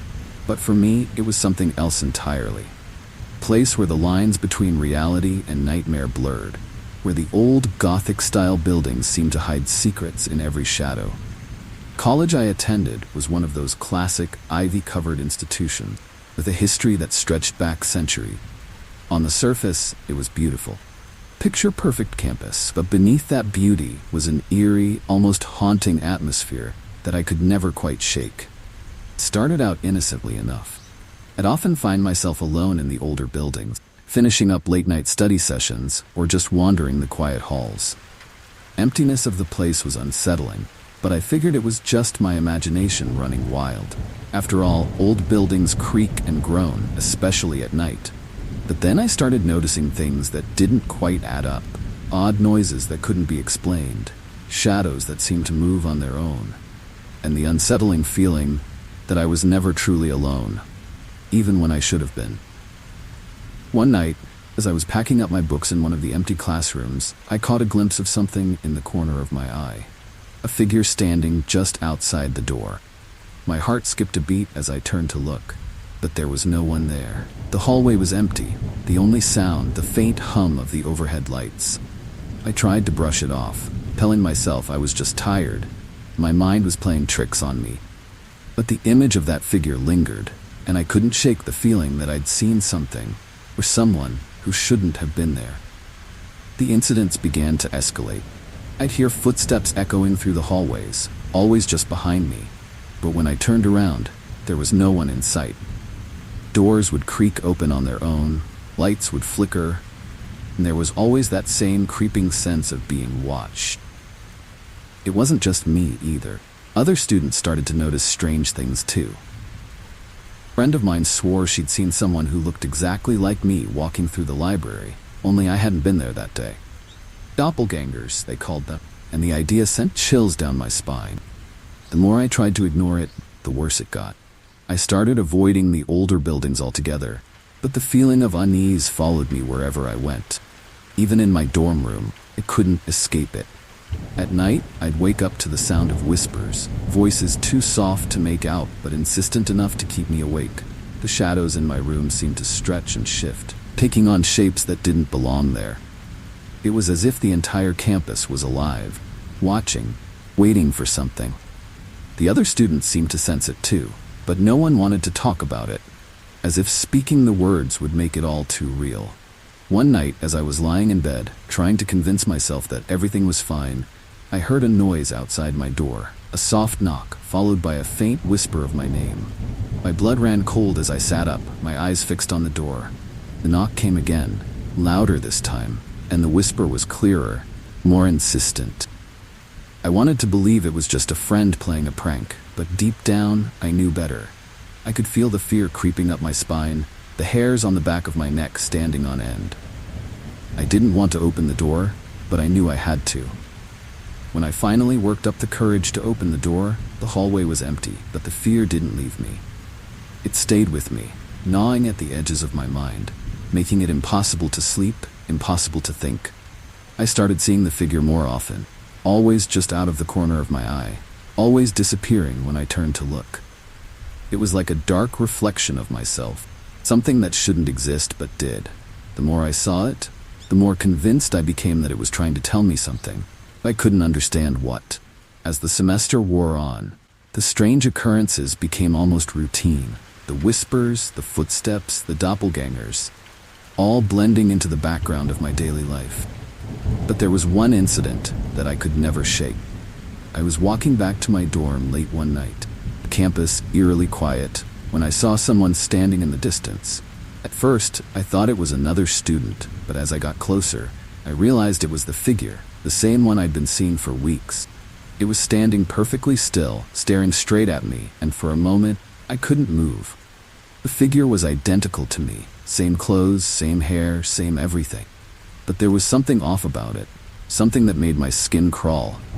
Its eyes were dark, almost hollow, and the way it smiled sent a wave of terror through me. I wanted to run, to get as far away as possible, but my feet were rooted to the spot. The figure slowly raised its hand, pointing directly at me, and in that moment, I felt a cold dread settle in my bones. It didn't speak, didn't move, just stood there, pointing, as if it was waiting for something. Finally, I managed to break free of my paralysis and ran back to my dorm, my heart pounding in my chest. I never saw the figure again after that night. The memory of it still haunts me. The campus, with all its beauty and history, had become a place of fear, a place where reality seemed to twist and bend in ways I couldn't understand. I made it through the rest of the semester, but I never felt safe, never felt at ease. The college was no longer a place of learning, but a place of shadows and whispers, where the past seemed to bleed into the present, bringing with it things that should have stayed buried. I graduated and moved on, but the memories of that place, of those eerie, haunting encounters, stayed with me, a reminder that some things are better left unexplained.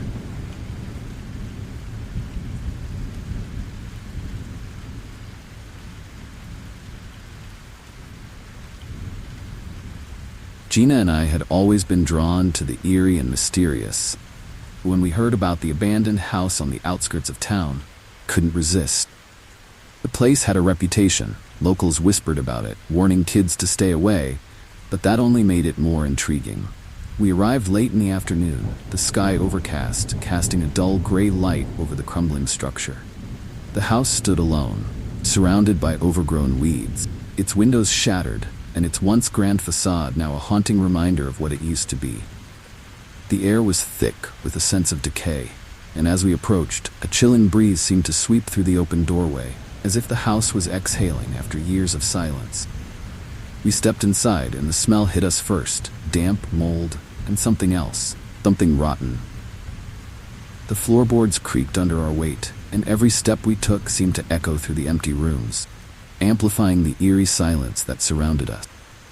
Furniture, what little was left, was covered in dust and cobwebs, the once vibrant upholstery now faded and torn. A broken mirror hung crookedly on the wall, reflecting the dim light in a way that made the whole room feel warped and distorted. It was as if the house had been frozen in time, left to rot and decay, with only the ghosts of its past inhabitants for company.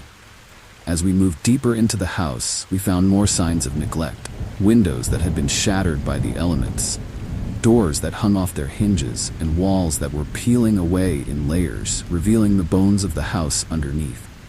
But it wasn't just the state of the house that was unsettling. It was the feeling that we were being watched. Every creak, every rustle of the wind seemed to carry a sinister undertone. And I couldn't shake the feeling that we weren't alone. Gina seemed to sense it too, her usual bravado fading as she glanced nervously over her shoulder. We found our way to what must have once been the living room, though it was hard to tell now. Furniture was little more than decaying heaps of wood and fabric, and the fireplace was choked with ash and debris. But what caught our attention was the bird, its body decomposing on the floor, feathers scattered around like a macabre display. The sight of it sent a shiver down my spine, and I could tell Gina was unnerved too. She pulled out her camera, her hands shaking slightly as she snapped a photo. The flash lit up the room for a brief moment, casting eerie shadows that seemed to dance on the walls. We didn't stay long in that room. The bird, the decay, the oppressive atmosphere, it was all too much. We moved on, exploring what was left of the house, but the further we went, the more unsettling it became. Every room we entered felt like a violation, like we were intruding on something we had no business disturbing. The house was dead, but it felt alive in a way that made my skin crawl. Gina stayed close to me, her usual curiosity now tempered by a growing sense of dread.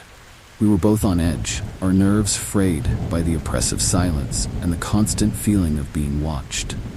We found a staircase leading down to the basement, and despite every instinct telling us to turn back, we couldn't resist. Steps were narrow and steep, the wood creaking ominously under our weight as we descended into the darkness below. The air grew colder as we went down, the damp, musty smell becoming almost unbearable. When we reached the bottom, we found ourselves in a small, cramped space with low ceilings and walls lined with shelves full of old, rusted tools and broken furniture. But it was what we found in the corner that made my blood run cold. A wrench, stained with something dark and reddish, lying on the floor next to a large, dark stain that could only be blood. Gina bent down to get a closer look, her camera flashing as she took a photo. But as soon as she did, she gasped, her body going rigid. Before I could react, she started convulsing, her eyes rolling back in her head as she fell to the floor. I rushed to her side, my heart pounding in my chest, but before I could do anything, I felt it too. Presence, cold and malevolent, like a hand reaching out from the darkness to grip my heart. The temperature in the room plummeted, and the shadows seemed to close in around us, pressing down with a weight that made it hard to breathe. As I struggled to help Gina, I saw him, a ghostly figure, the outline of a boy standing in the corner, his eyes wide and terrified, his mouth open in a silent scream. He was there, and then he wasn't, flickering in and out of existence like a bad dream. But the fear in his eyes was real, and it was contagious. I felt it wash over me, a chilling wave of terror that left me paralyzed. I wanted to run, to drag Gina out of that basement and never look back, but I couldn't move. The boy's fear had become my own, and it held me in place, as if the house itself had reached out to claim us. Then, just as suddenly as it had started, it was over. The temperature in the room began to rise, and the shadows receded, leaving us alone in the cold, dark basement. Gina lay still on the floor, breathing shallow but steady, and I could feel the presence begin to fade. The boy was gone, and with him, the overwhelming sense of dread that had gripped us both. The fear didn't leave, had burrowed deep inside me, haunting reminder of what we had just experienced. I knew we had to get out of there. The house wasn't ready to let us go just yet. Gina was still lying on the cold basement floor, her breath coming in shallow, uneven gasps. I knelt beside her, my mind racing with fear and confusion. The memory of that ghostly boy flickered in my thoughts, sending chills down my spine. I had no idea what had just happened, whether it was a seizure, a reaction to something in the air, or something far more sinister. But I knew we needed to get out of there. The basement, once just a dark, dank space, now felt like the heart of the house's darkness, a place where the line between the living and the dead had been crossed. I gently shook Gina's shoulder, trying to rouse her, but she didn't respond. Her camera, still clutched in her hand, had somehow survived the fall, though the screen was cracked. I pried it from her fingers and glanced at the last photo she had taken, hoping for some kind of explanation. The image on the screen was distorted, the colors warped and bleeding into each other. But through the chaos, I could make out the faint outline of a figure. A boy, just like the one I had seen moments before. My heart skipped a beat. Had we really seen a ghost, or was it something else? Whatever it was, it had left its mark on Gina, and I was terrified it might return. As I stood there trying to figure out what to do, Gina suddenly jerked upright, her eyes wide with fear. She gasped for air, her hands trembling as she clutched at her chest. "He's here," she whispered, her voice barely audible. "He's trapped down here. He's trying to get out." Her words sent a shiver through me, confirming my worst fears. This wasn't just some abandoned house. There was something evil lurking within its walls, something that had taken hold of Gina and wouldn't let go. We had disturbed something, and now we were paying the price. I helped Gina to her feet, her body still weak and shaking from whatever had just happened. We needed to leave, but the basement seemed to stretch on endlessly, its dark corners hiding secrets we were better off not discovering. As we made our way towards the stairs, the air grew colder, the shadows deepening around us. Every step felt like a struggle, as if the house itself was trying to keep us there. But we pushed on, the fear of what might happen if we stayed overpowering the terror that threatened to paralyze us. Just as we reached the stairs, Gina stumbled, her foot catching on something hard. I looked down and saw it, a large, old-fashioned wrench, its metal surface stained with reddish-brown marks that could only be dried blood. The sight of it made my stomach turn. But what really caught my attention was the small pool of blood beneath it, still wet and glistening in the dim light. This wasn't just an old tool left behind. It had been used, and recently. The realization hit me like a punch to the gut. Whatever had happened in this basement wasn't ancient history. It was ongoing. Gina bent down to take another photo, but as soon as the flash went off, she screamed, a blood-curdling sound that echoed through the basement. I spun around, my heart racing, and saw him again. The boy, standing at the bottom of the stairs, his eyes wide and pleading. But this time, he wasn't alone. Behind him, a darker figure loomed, its features obscured by the shadows. I couldn't see its face, but I could feel its presence. Cold, malevolent force that seemed to suck the warmth from the air. The boy tried to speak, his voice a faint whisper, but the darker figure reached out, and he disappeared, leaving only darkness behind. Panic surged through me as I grabbed Gina's arm and pulled her up the stairs, my mind screaming at me to get out of that basement, out of that house, before it was too late. The stairs seemed to stretch on forever, each step more difficult than the last. I could feel the darkness behind us, closing in, pressing down with a weight that made it hard to breathe. Gina's grip on my hand tightened, her fear mirroring my own as we struggled to escape the clutches of whatever evil was lurking in that basement. Finally, we burst through the basement door, slamming it shut behind us.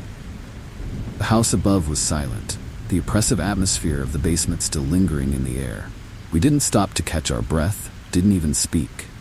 We just ran, our footsteps echoing through the empty rooms as we made our way to the front door. The house seemed to resist, the door sticking as I tried to wrench it open, but finally, with a creak of old hinges, gave way, and we stumbled out into the fading light of the evening. The fresh air hit us like a wave of relief. The terror didn't leave us. As we ran to the car, I could still feel that presence, the darkness from the basement, clinging to us like a shadow. We sped away, the house quickly disappearing in the rearview mirror, but I knew we weren't free of it. The boy, the darker figure, the blood-stained wrench, they were all still with us, haunting our thoughts, their presence lingering in the corners of our minds. Gina was silent for most of the drive, her face pale and her hands shaking. But as we neared town, she finally spoke, her voice trembling. "We need to go to the police," he said. "I know where the boy's body is. He showed me. On that island. We have to tell them." Her words sent a fresh wave of fear through me. I knew she was right. Whatever had happened in that house, whatever dark secrets it held, we couldn't keep it to ourselves. The boy needed justice, and we were the only ones who could help him. After the terror we experienced in that basement, the decision to go to the police wasn't easy, but it was the only choice we had. Gina's words about the boy's body haunted me, and the urgency in her voice left no room for doubt. We drove straight to the nearest police station, our minds still reeling from what we'd seen. The whole way there, I couldn't stop glancing in the rearview mirror, half expecting to see that ghostly boy or something far worse following us. By the time we arrived, the sun had completely set, leaving us in a darkness felt all too familiar. When we walked into the station, bright fluorescent lights and the mundane hum of paperwork felt surreal, like we'd stepped into another world, one that hadn't been touched by the horrors we'd just encountered. We were met by a young officer who looked more bored than concerned as we stumbled through our explanation. But as soon as Gina mentioned the boy and the island, something shifted in his expression. He called over his superior, a grizzled detective who listened intently as Gina described what she'd seen. The more she talked, paler he became, until finally he nodded gravely and asked us to wait while he made some calls. The minutes stretched into hours as we sat in that cold, sterile room, waiting for something, anything, to happen. Gina was still shaken, her hands trembling as she clutched a cup of lukewarm coffee. I tried to reassure her, but the words felt hollow, even to me. The fear from that basement still clung to us, a chilling reminder of the darkness we'd barely escaped. Finally, the detective returned, his face a mask of grim determination. "We're going to the island," he said. "You're coming with us." It wasn't a request. We were loaded into a police car, the blue and red lights flashing in the darkness as we sped through town. Gina stared out the window, her face pale and expressionless, as if she was already back in that basement, reliving the terror over and over again. I tried to stay calm. My heart was pounding in my chest, every instinct screaming at me to turn back. But there was no turning back now. Whatever Gina had seen, whatever she knew, it was leading us to something we couldn't ignore. The island was a small, desolate piece of land just off the coast, accessible only by a narrow bridge that looked like it hadn't been used in years. As we crossed it, the car jolted and swayed, the wooden planks creaking ominously beneath us. The detective said nothing, his eyes fixed on the road ahead, but I could see the tension in his jaw, the way his hands gripped the steering wheel a little too tightly. When we finally reached the other side, the island loomed before us, shrouded in darkness, the trees casting eerie shadows under the faint light of the moon. The detective led the way, flashlight in hand, as we made our way through the overgrown path that wound its way into the heart of the island. The air was thick with the smell of damp earth and decaying leaves, and every step felt like a struggle. Gina stayed close to me, her fear palpable in the way she clung to my arm. The path grew narrower, trees closing in around us, until finally we reached a small clearing. Gina stopped, her eyes wide with fear as she pointed to a spot just ahead. "There," whispered. "That's where he is." The detective moved forward, shining his flashlight on the ground where Gina had pointed. The beam of light revealed a small, freshly disturbed patch of earth, barely noticeable among the thick undergrowth. He knelt down, brushing away the leaves and dirt until something pale and lifeless came into view. A small hand barely visible in the moonlight. My stomach turned, and I had to look away, the reality of what we were seeing too much to bear. Gina let out a small sob, her body shaking with the weight of what she'd known all along. The next few hours were a blur of activity. More police arrived, the area was cordoned off, and the detective questioned us repeatedly about what we had seen, what we had experienced. But the answers didn't come easily. How could we explain the ghostly boy, the malevolent presence in the basement, without sounding insane?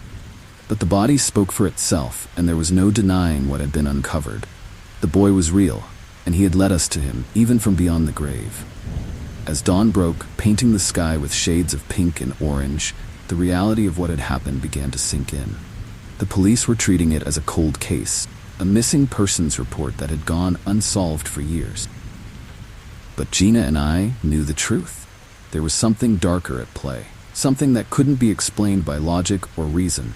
The house, the boy, the island, they were all connected, pieces of a puzzle that we had only just begun to understand. The detective pulled us aside, his expression serious. "We'll take it from here," he said. "But if you remember anything else, anything at all, you need to tell us." We nodded, too exhausted to argue, and finally, we were allowed to leave. The ride back was silent, the weight of the night's events pressing down on us like a suffocating blanket. When we finally arrived home, it was all I could do to keep from collapsing into bed. Fear and exhaustion finally catching up with me. But as I lay there, staring at the ceiling, I couldn't shake the feeling that this wasn't over. The boy's ghost had led us to his body, but there was still so much we didn't understand, so much darkness that had yet to be uncovered.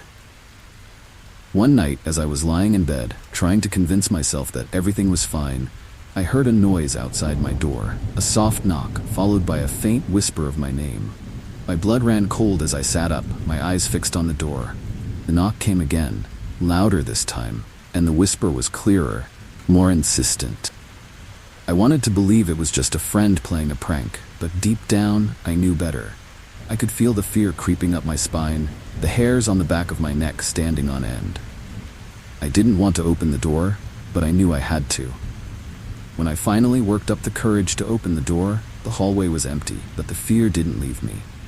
It stayed with me, gnawing at the edges of my mind, making it impossible to sleep, impossible to think. I started seeing the figure more often, always just out of the corner of my eye, always disappearing when I turned to look. It was like a dark reflection of myself, something that shouldn't exist but did. The more I saw it, the more convinced I became that it was trying to tell me something. I couldn't understand what. As the semester wore on, the strange occurrences became almost routine. The whispers, the footsteps, the doppelgangers, all blending into the background of my daily life. But there was one incident that I could never shake. I was walking back to my dorm late one night, the campus eerily quiet, when I saw someone standing in the distance. At first, I thought it was another student, but as I got closer, I realized it was the figure, the same one I'd been seeing for weeks. It was standing perfectly still, staring straight at me, and for a moment, I couldn't move. The figure was identical to me, same clothes, same hair, same everything. But there was something off about it, something that made my skin crawl. Its eyes were dark, almost hollow, and the way it smiled sent a wave of terror through me. I wanted to run, to get as far away as possible, but my feet were rooted to the spot. The figure slowly raised its hand, pointing directly at me, and in that moment, I felt a cold dread settle in my bones. It didn't speak, didn't move, just stood there, pointing, as if it was waiting for something. Finally, I managed to break free of my paralysis and ran back to my dorm, my heart pounding in my chest. I never saw the figure again after that night. The memory of it still haunts me. The campus, with all its beauty and history, had become a place of fear, a place where reality seemed to twist and bend in ways I couldn't understand. I made it through the rest of the semester, but I never felt safe, never felt at ease. The college was no longer a place of learning, but a place of shadows and whispers, where the past seemed to bleed into the present, bringing with it things that should have stayed buried. I graduated and moved on, but the memories of that place, of those eerie, haunting encounters, stayed with me, a reminder that some things are better left unexplained.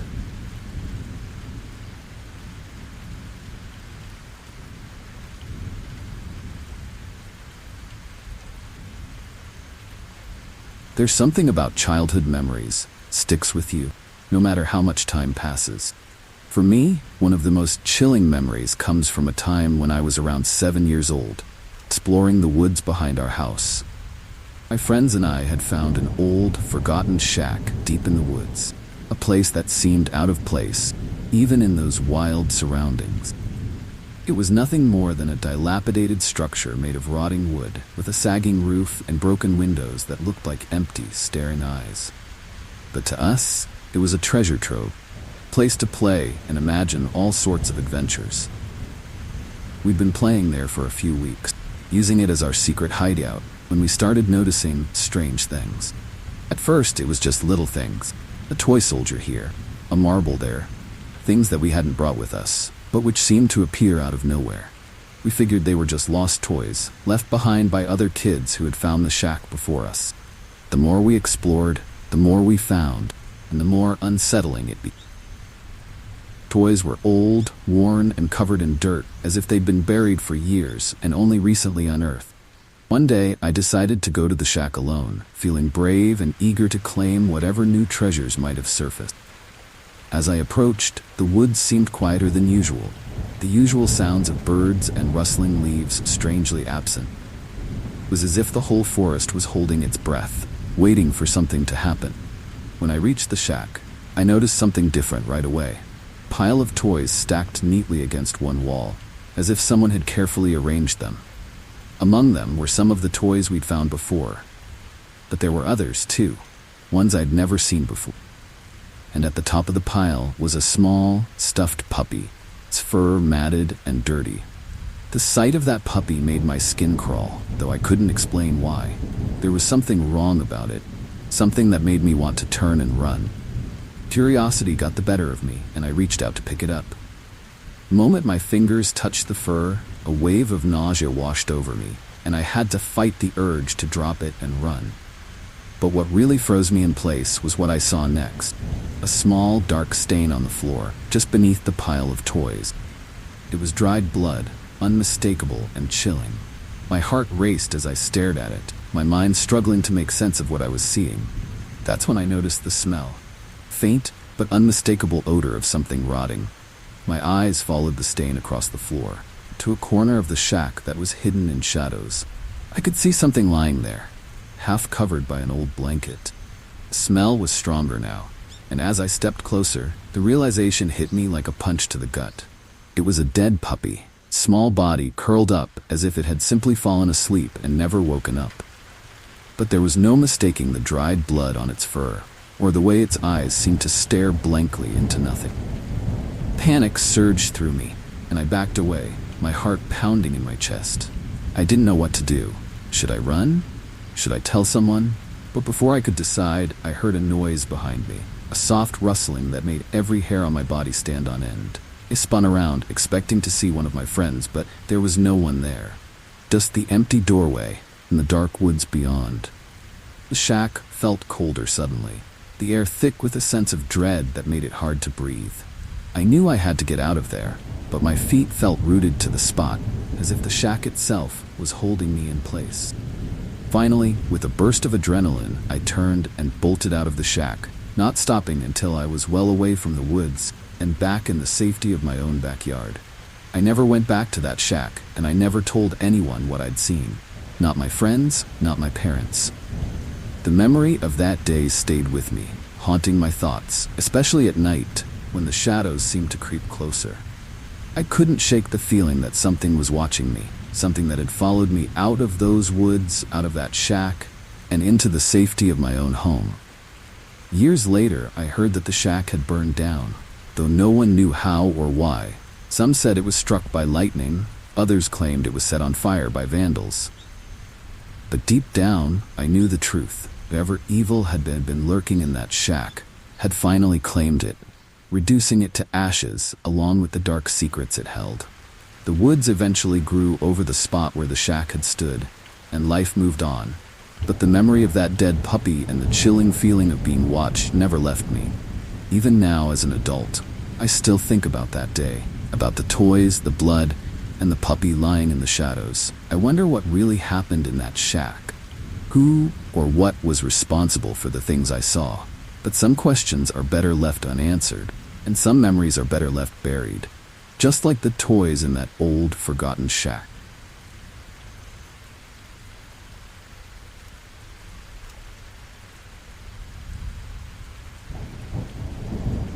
There's always one teacher who stands out in your memory, not for their lessons, for something else entirely. For me, that teacher was Mr. Elroy. He taught history at my middle school, and from the moment I met him, something about him made my skin crawl. He was a tall, thin man with a gaunt face and eyes that seemed too large for his head. His classroom was unlike any other, dimly lit, with old faded maps on the walls and shelves lined with strange antique dolls. The dolls were the first thing I noticed when I walked in. They were all perfectly arranged, each one staring out with glassy, unblinking eyes that followed you no matter where you stood. Mr. Elroy had a peculiar way about him.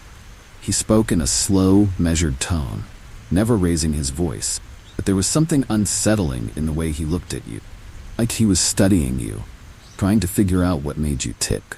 The other kids and I would joke about the dolls, saying they were his children.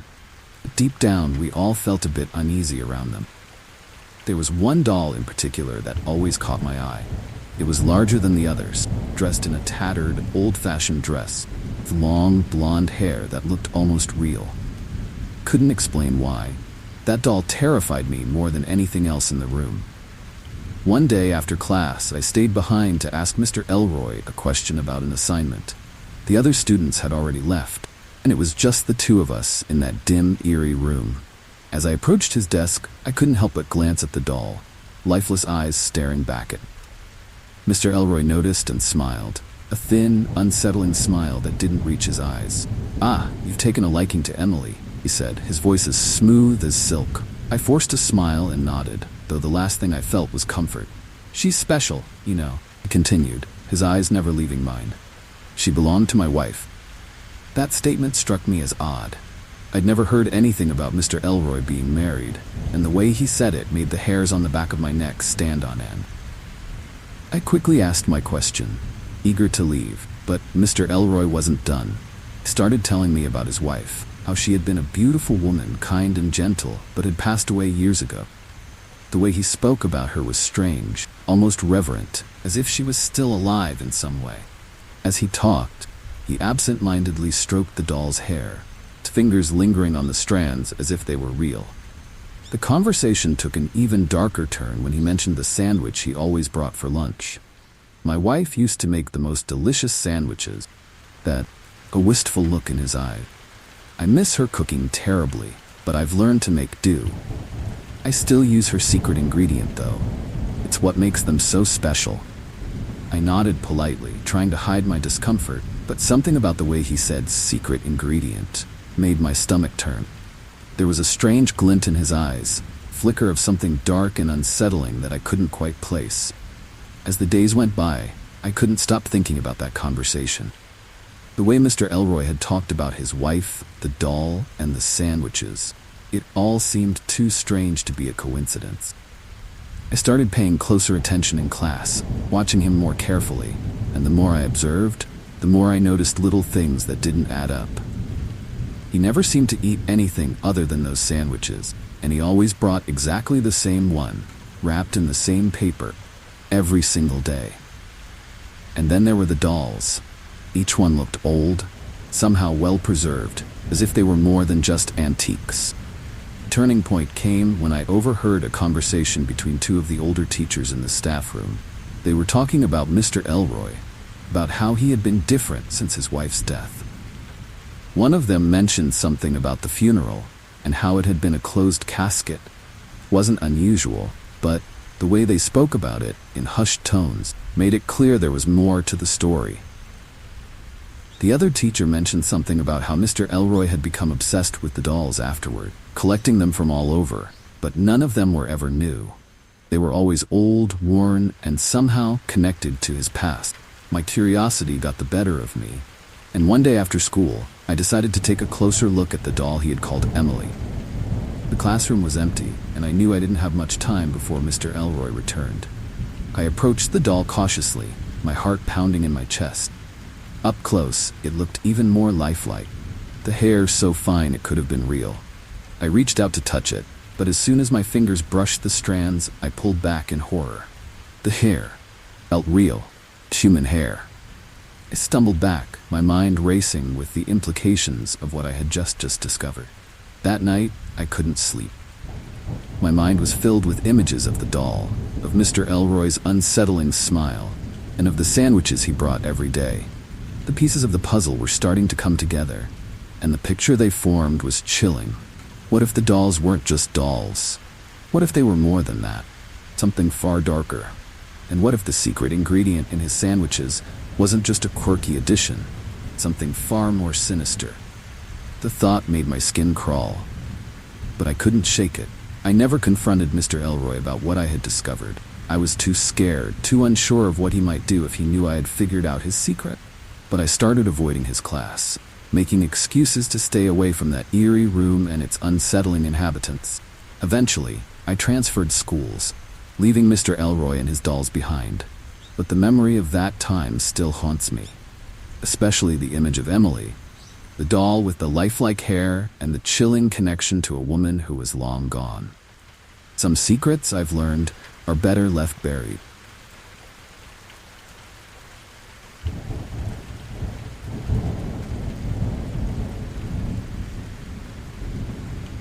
When I first moved into the apartment, I thought I'd hit the jackpot. It was cheap, close to work, and in a quiet part of town.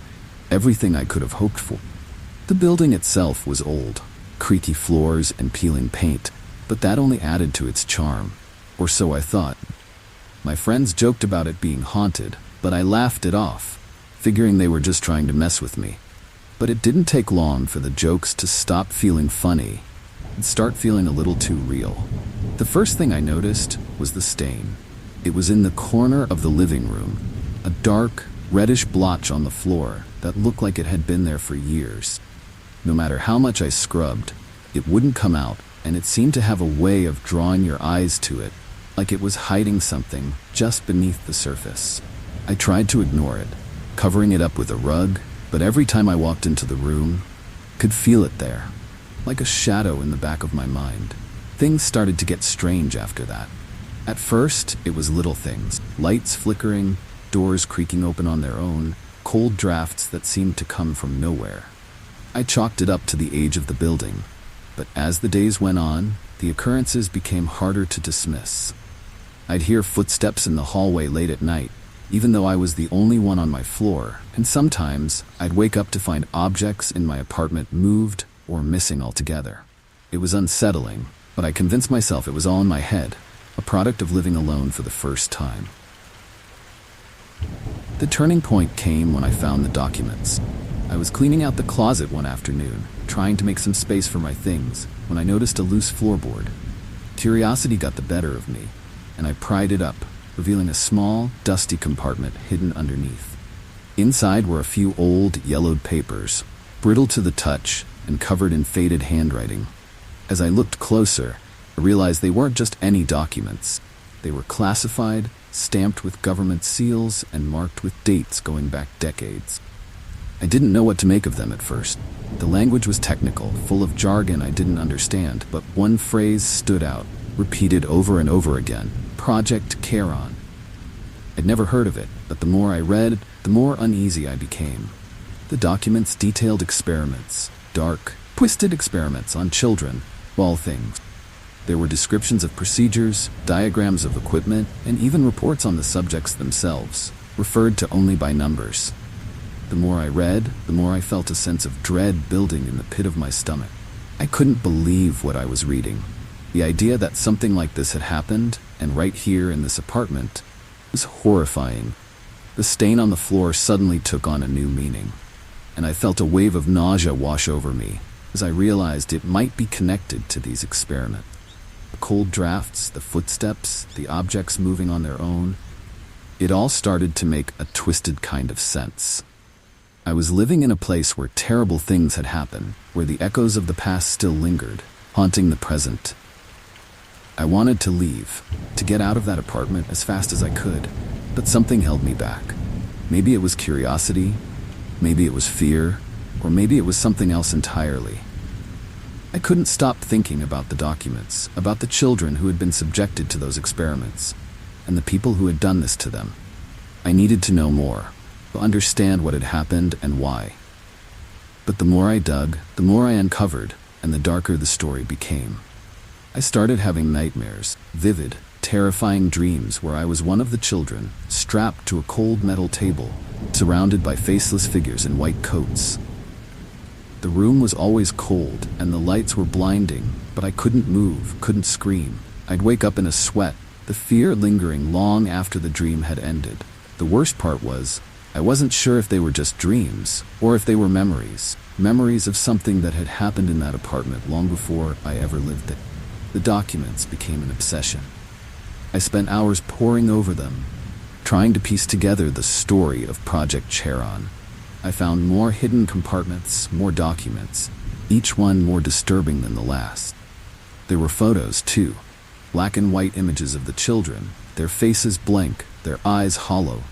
I couldn't look at them for long, the weight of their suffering too much to bear. But I couldn't stop myself either.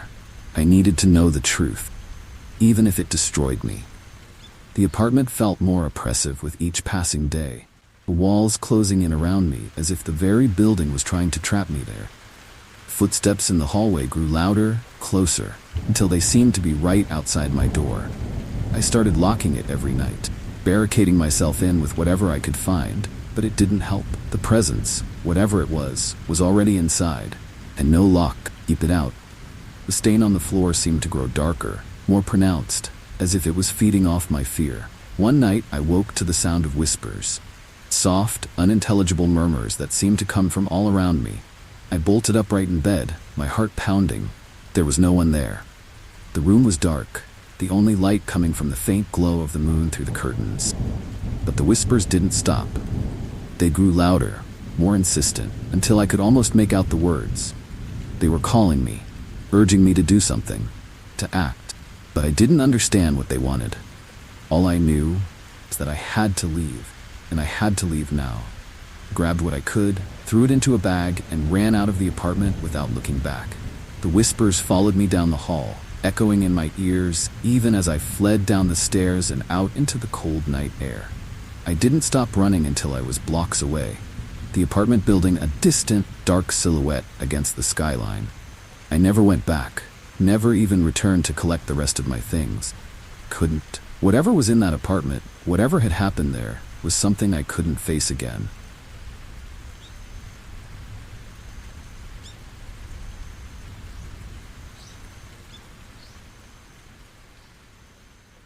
It was my first year on the job as a cop in Goody, Maine, a small town where nothing much ever happened. Kind of place where folks knew each other, and the biggest excitement was the occasional bar fight. But that all changed one cold winter night, and I got a call that still haunts me to this day. It was just past midnight when the dispatcher's voice crackled over the radio. Something about a disturbance at the old Paulson place on the edge of town. I knew the house, everyone did. It had been abandoned for years, ever since Cindy Paulson disappeared under mysterious circumstances. The house was an eerie place, even in the daytime, but at night it was downright chilling. The locals had all sorts of stories about it, tales of ghostly apparitions and strange noises. Most folks avoided it, but I was new to the force and eager to prove myself. So I drove out there, the headlights of my patrol car cutting through the thick fog that blanketed the road. As I approached the house, the hairs on the back of my neck stood up. There was something wrong, something I couldn't quite put my finger on. I pulled up to the old house, the engine idling as I stared at the darkened windows. The place looked even more rundown than I remembered. Paint peeling, the roof sagging under the weight of years of neglect. I radioed in, letting dispatch know I'd arrived, and then stepped out of the car, the cold night air biting at my face. My breath puffed out in white clouds as I made my way up the creaking front steps, my flashlight casting long shadows that seemed to dance in the corners of my vision. The door was unlocked, which wasn't surprising. No one had lived there for years. I pushed it open, the hinges groaning in protest, and stepped inside. The air was thick, with the smell of mildew and decay, and the silence was oppressive, as if the house itself was holding its breath. I swept the beam of my flashlight around the room, half expecting to see something move in the shadows. But there was nothing, just the old furniture covered in dust and cobwebs. I was about to turn back when I heard it, a soft, eerie humming coming from upstairs. My heart skipped a beat as I strained to listen. It was a child's voice, humming a lullaby, the same one I'd heard my grandmother sing to me when I was little. The sound sent a chill down my spine, a feeling of dread settling in the pit of my stomach. I knew the story of Cindy Paulson, how she'd vanished from her bedroom one night, never to be seen again. The search had gone on for weeks, but there was no trace of her, no sign of what had happened. And now, here I was, hearing that same voice in the very house where she had lived. It was my first year on the job as a cop in Goody, Maine, a small town where nothing much ever happened. Kind of place where folks knew each other, and the biggest excitement was the occasional bar fight. But that all changed one cold winter night when I got a call that still haunts me to this day. It was just past midnight when the dispatcher's voice crackled over the radio. Something about a disturbance at the old Paulson place on the edge of town. I knew the house, everyone did. It had been abandoned for years, ever since Cindy Paulson disappeared under mysterious circumstance. The house was an eerie place, even in the daytime, but at night, it was downright chilling. The locals had all sorts of stories about it, tales of ghostly apparitions and strange noises. Most folks avoided it, but I was new to the force and eager to prove myself. So I drove out there, the headlights of my patrol car cutting through the thick fog that blanketed the road. As I approached the house, the hairs on the back of my neck stood up. There was something wrong, something I couldn't quite put my finger on. I pulled up to the old house, the engine idling as I stared at the darkened windows. The place looked even more rundown than I remembered. Paint peeling, the roof sagging under the weight of years of neglect. I radioed in, letting dispatch know I'd arrived, and then stepped out of the car, cold night air biting at my face. My breath puffed out in white clouds as I made my way up the creaking front steps, my flashlight casting long shadows that seemed to dance in the corners of my vision. The door was unlocked, which wasn't surprising. No one had lived there for years. I pushed it open, the hinges groaning in protest, and stepped inside. The air was thick with the smell of mildew and decay, and the silence was oppressive, as if the house itself, holding its breath. I swept the beam of my flashlight around the room, half expecting to see something move in the shadows. But there was nothing, just the old furniture covered in dust and cobwebs. I was about to turn back when I heard it, a soft, eerie humming coming from upstairs.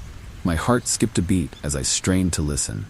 It was a child's voice, humming a lullaby, the same one I'd heard my grandmother sing to me when I was little.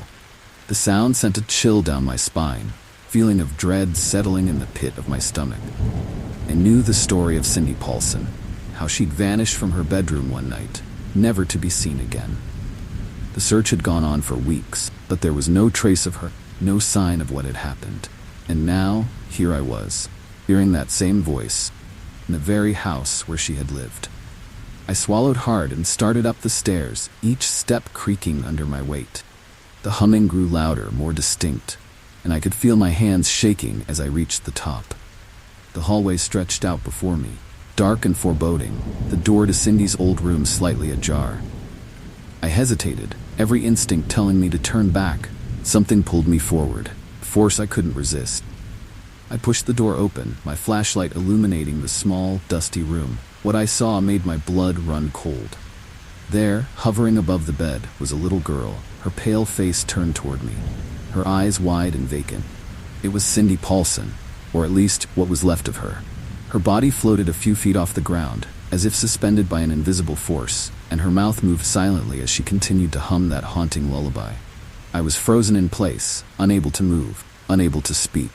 The air in the room was thick, heavy, like it was pressing down on me, squeezing the breath from my lungs. Then, as suddenly as it had started, the humming stopped. Cindy's eyes locked onto mine, and for a moment I thought I saw a flicker of recognition, a glimmer of something human. But then she began to rise, slowly at first, and then faster, until she was near the ceiling. The room grew colder, temperature plummeting as she floated higher, body beginning to fade, becoming more transparent. With each passing second, I tried to call out to her, to reach out, but my voice caught in my throat, and my hands were numb with fear. In a flash, she shot upward, disappearing into the ceiling, leaving behind nothing but a shower of blood that rained down on the bed. I stumbled back, gasping for air, my mind reeling from what I had just witnessed. The room was deathly silent, the only sound my own ragged breathing. I turned and ran, wheeling down the stairs and out the front door, not stopping until I was back in my patrol car. I sat there, shaking, my hands gripping the steering wheel so tightly that my knuckles turned white. I didn't know what to report, how to explain what I had seen. The house stood dark and silent behind me, but the memory of that night, of Cindy Paulson floating above her bed, would stay with me forever. The town never knew the full story, and I never went back to that house. Every time I pass by it on patrol, I can still hear that eerie humming, that haunting lullaby, echoing in the back of my mind. It's a reminder of the things we can't explain, the things that lurk in the shadows, waiting for someone like me to stumble upon them. You know, there's something about rural Louisiana that just feels different at night. It's as if the air itself thickens, wrapping around you like a damp, invisible cloak. I still remember that orphanage, hidden deep in the backwoods, surrounded by ancient trees that whispered secrets to anyone who dared listen. They called it the Orphanage of Shadows, though it had a proper name once. The children there were different too, not in how they acted during the day, but in the way they clung to each other when the sun dipped below the horizon. It started subtly, missing toys, half-eaten meal left untouched, a single shoe in the hallway where there should have been two. Soon, the whispers began. The children swore they heard soft footfalls in the dead of night, a chilling rustle that wasn't quite human. The headmistress, Miss Laveau, brushed off their fears with a too-sweet smile that never reached her eye. "Just your imagination, darlings," she'd say, but the darkness in her gaze betrayed her words. Then, one by one, the children started to disappear. At first, it was the youngest, the ones who were always last to be picked for games, who lingered behind when the others ran off to play. We searched everywhere, every nook, every cranny of that creaky old building, found nothing. No trace, no clue, just an eerie silence that seemed to grow heavier with each passing day. The other children were terrified, but no one more so than me. I couldn't shake the feeling that something sinister was lurking just beyond the edge of our understanding. One night, driven by fear and desperation, I gathered the remaining children. We crept through the orphanage like shadows ourselves, following a hunch that led us to the cellar.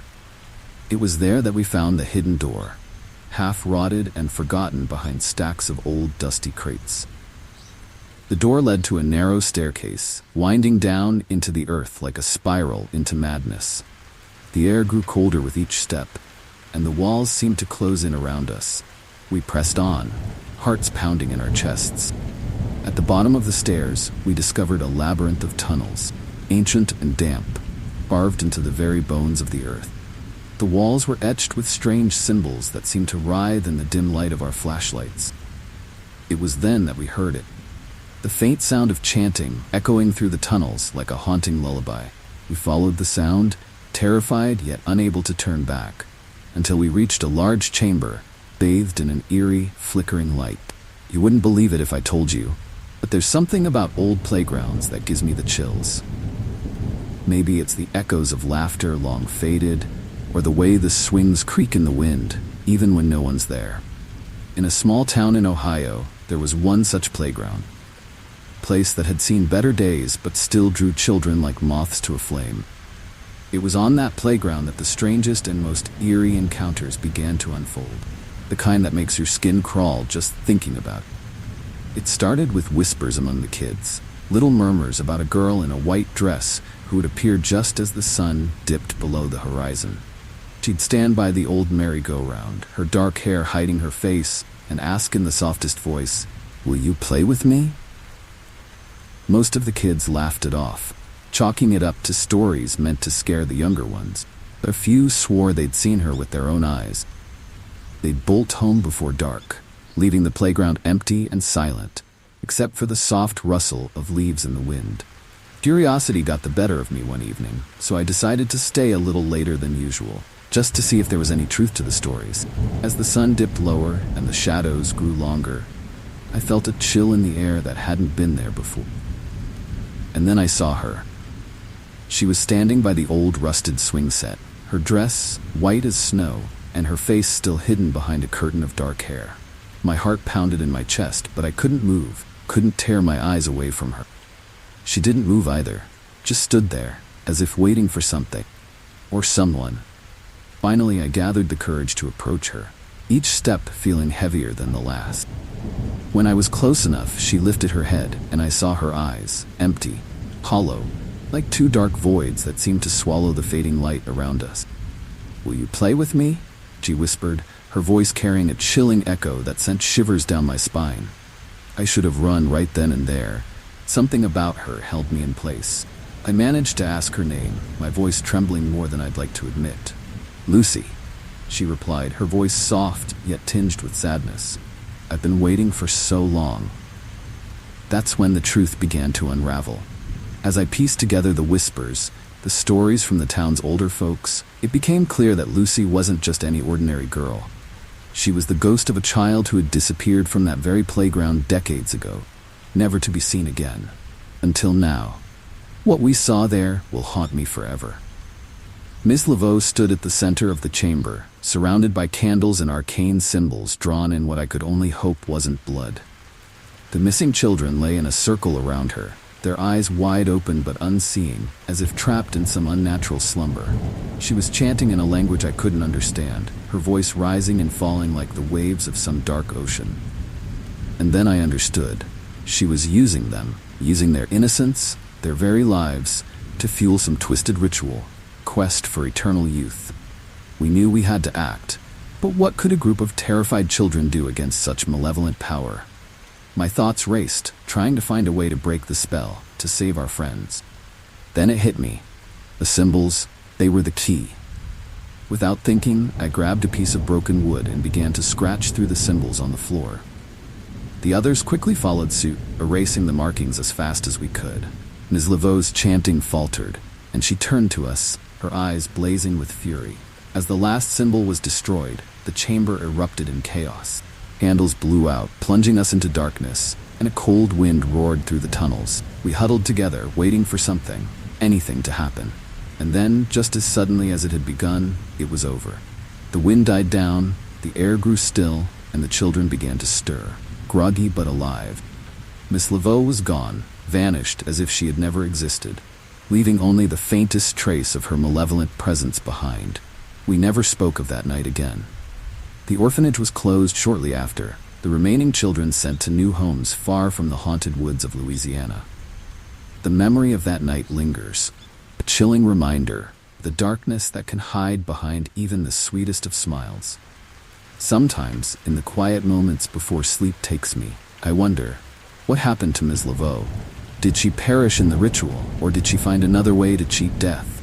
The thought haunts me, a shadow at the edge of my thoughts, never quite gone. You wouldn't believe it if I told you, but there's something about old playgrounds that gives me the chills. Maybe it's the echoes of laughter long faded, or the way the swings creak in the wind, even when no one's there. In a small town in Ohio, there was one such playground, a place that had seen better days, but still drew children like moths to a flame. It was on that playground that the strangest and most eerie encounters began to unfold, the kind that makes your skin crawl just thinking about it. It started with whispers among the kids, little murmurs about a girl in a white dress who would appear just as the sun dipped below the horizon. She'd stand by the old merry-go-round, her dark hair hiding her face, and ask in the softest voice, "Will you play with me?" Most of the kids laughed it off, chalking it up to stories meant to scare the younger ones. But a few swore they'd seen her with their own eyes. They'd bolt home before dark, leaving the playground empty and silent, except for the soft rustle of leaves in the wind. Curiosity got the better of me one evening, so I decided to stay a little later than usual, just to see if there was any truth to the story. As the sun dipped lower and the shadows grew longer, I felt a chill in the air that hadn't been there before. And then I saw her. She was standing by the old, rusted swing set, her dress white as snow and her face still hidden behind a curtain of dark hair. My heart pounded in my chest. I couldn't move, couldn't tear my eyes away from her. She didn't move either, just stood there, as if waiting for something or someone. Finally, I gathered the courage to approach her, each step feeling heavier than the last. When I was close enough, she lifted her head and I saw her eyes, empty, hollow, like two dark voids that seemed to swallow the fading light around us. "Will you play with me?" she whispered, her voice carrying a chilling echo that sent shivers down my spine. I should have run right then and there, but something about her held me in place. I managed to ask her name, my voice trembling more than I'd like to admit. "Lucy," she replied, her voice soft yet tinged with sadness. "I've been waiting for so long." That's when the truth began to unravel. As I pieced together the whispers, the stories from the town's older folks, it became clear that Lucy wasn't just any ordinary girl. She was the ghost of a child who had disappeared from that very playground decades ago, never to be seen again. Until now, determined to find out what happened to her, I began digging into the town's history, talking to anyone who might know more about Lucy. The older residents were hesitant at first, but eventually they shared the tragic tale. Lucy had been a happy, playful child, always the first to arrive at the playground and the last to leave. But one summer evening, she simply vanished, leaving no trace behind. Her disappearance had haunted the town ever since. Chilling mystery that had never been solved. The more I learned, the more I realized that Lucy wasn't just some lost spirit. She was trapped, bound to the playground by a force she couldn't escape. The other kids had been right. She was seeking companionship, someone to play with, not in the way anyone would expect. She was lonely, yes, but there was a darker, more haunting desire in her hollow eyes, a need to drag others into her world, keep them there with her, ever. Couldn't let that happen. With the help of a few brave friends, we devised a plan to free Lucy from her ghostly prison. We gathered at the playground one last time, just before dusk, armed with nothing but our resolve and a few relics we'd uncovered in our research. Old toys, music box, things that had once brought Lucy joy. We placed them around the playground, forming a circle around the spot where she was last seen, and waited. As the sun dipped below the horizon, Lucy appeared again, just as she had before. But this time, there was something different in her eyes. Recognition, perhaps even hope. We began to play the music box, its haunting melody filling the air, and slowly, Lucy's form began to change. She seemed lighter, less solid, as if the music was unbinding her from this world. Her hollow eyes softened, and for a moment I thought I saw a tear glisten on her cheek.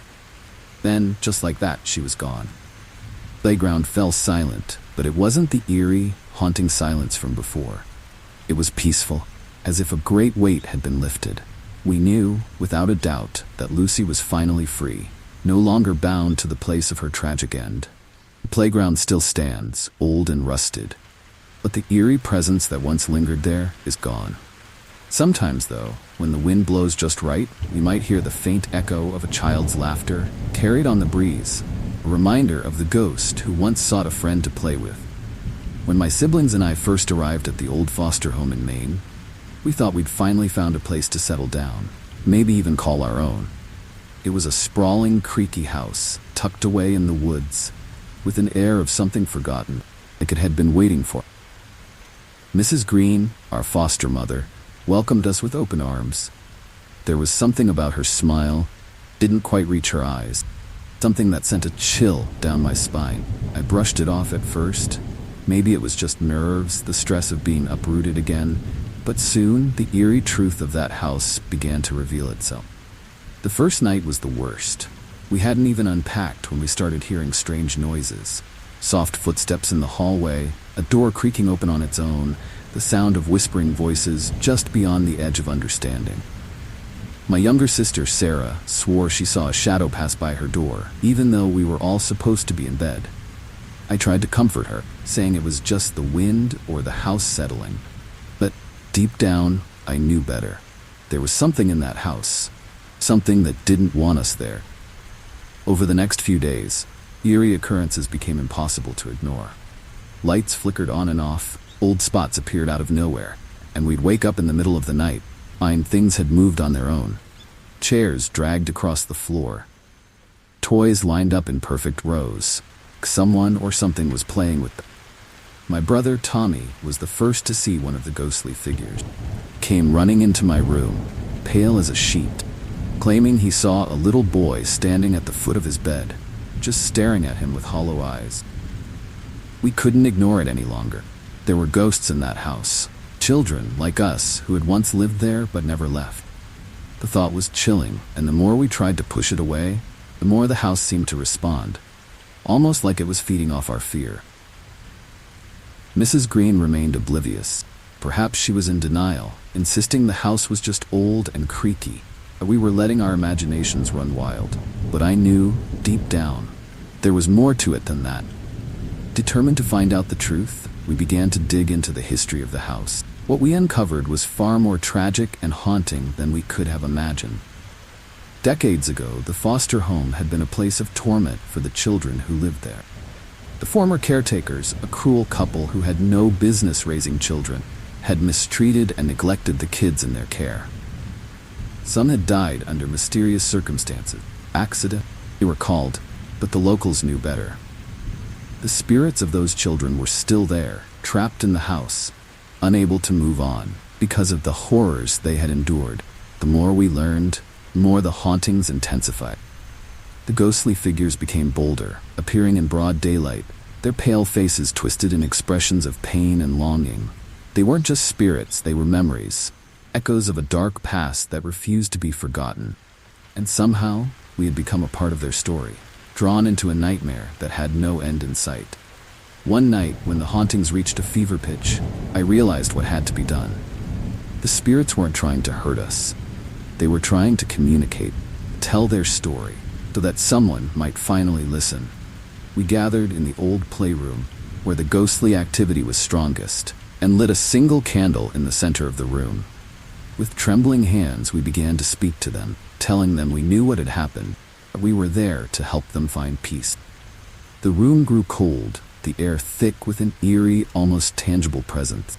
Then, one by one, the ghostly figures began to appear, surrounding us in a circle. They didn't speak, but their hollow eyes seemed to soften, as if they understood. The candle flickered, and for a moment I thought it might go out, but it held steady, casting long, dancing shadows on the walls. We promised them we would tell their story, make sure the truth was known, and as we did, the figures began to fade, their tortured expressions giving way to something almost peaceful. By the time the candle burned out, the house had fallen silent. Truly silent for the first time since we'd arrived. The air felt lighter, the oppressive weight of the past finally lifting. Mrs. Green was surprised when we told her we wanted to leave the next day. She didn't argue. Perhaps she sensed the change in the house too, though she would never admit it. We left the foster home behind, but the memories of that haunted place stayed with us, a chilling reminder of the children who had suffered there. Their spirits finally free to rest. To this day, I still think about those ghosts, about the lives they never got to live and the horrors they endured. The house still stands, but it's empty now, abandoned and forgotten, just like the children who once called it home.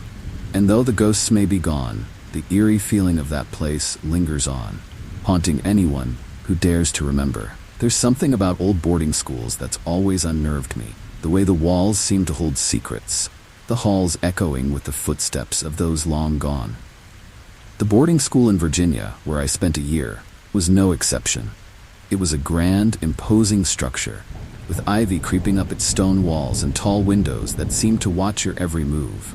But beneath its stately exterior, there was a darkness that seeped into every corner.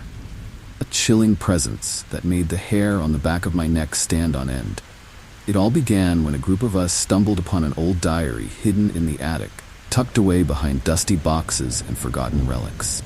The diary belonged to a girl named Emily, who had been a student at the school decades ago. Her handwriting was neat and precise, but as we read through the pages, it became clear that something had gone horribly wrong. Emily wrote about strange occurrences, doors slamming shut on their own, whispers in the night, and the feeling of being watched. But the most chilling entries were about a curse, one that she believed had been placed on the school. We thought it was just the ramblings of a lonely girl at first, but as the days went by, the things she described in the diary began to happen to us. It started small, lights flickering, cold drafts in the middle of summer, the feeling of someone standing just behind you when there was no one there. But then, the incidents grew more intense, more terrifying. My friend Jake was the first to experience something truly eerie. He woke up in the middle of the night to find his bed surrounded by shadows, shapes that moved on their own, whispering his name in voices that sent chills down his spine. As the hauntings became more frequent, we knew we had to do something. Emily's diary had mentioned a ritual, one that could break the curse, but it was vague. The details blurred as if they had been deliberately obscured.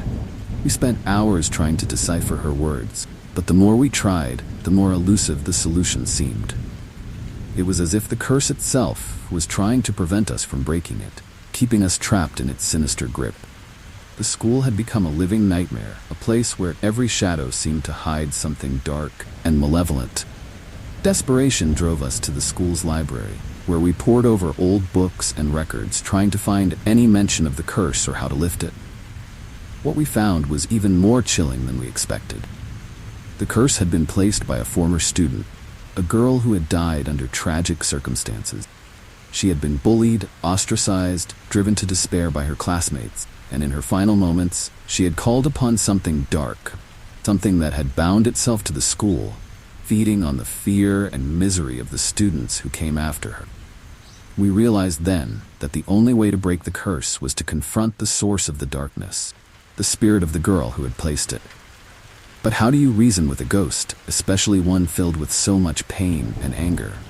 We decided to hold a seance, a desperate attempt to communicate with her, to offer her the closure she never received in life. It was a risky move, one that could backfire. We were out of options. The school had become too dangerous, the hauntings too intense to ignore. That night, we gathered in the old chapel, the one place in the school that still felt safe. We began the seance. The air was thick with tension, and the candles we lit flickered as if caught in a draft that didn't exist. We called out to the spirit, asking her to show herself, to tell us what she wanted. At first, there was nothing, just the eerie silence that seemed to hang over the school like a shroud. But then, the temperature dropped, and a soft, mournful wail echoed through the room, sending shivers down our spines. The spirit appeared before us, a ghostly figure of a girl, face twisted in an expression of sorrow and rage. She didn't speak, but we could feel her pain, her anger at the injustice she had suffered. We apologized, begged her for forgiveness, and promised to make things right. For a moment, I thought she might attack us, that her rage would consume us as it had consumed her in life. But then, something changed. Her expression softened and she seemed to fade, the darkness lifting as if a great weight had been removed. The next morning, the school felt different. The air was lighter, the oppressive atmosphere gone. Curse had been lifted, the spirit finally at peace. We buried Emily's diary in the school's garden, a small token of our gratitude, and life slowly returned to normal. But the memory of those haunting nights stayed with us, a chilling reminder of the power of despair and the darkness that can linger long after the events that caused it. To this day, I can't walk past an old school without feeling a twinge of unease. A reminder of the curse almost consumed us. The boarding school still stands, its ivy-covered walls as imposing as ever. The darkness that once filled its halls is gone. Yet sometimes, when the wind blows just right, you can almost hear the soft whisper of a girl's voice, carried on the breeze, a final echo of a spirit that was finally laid to rest. There's something inherently unsettling about abandoned buildings, especially ones that used to be full of life.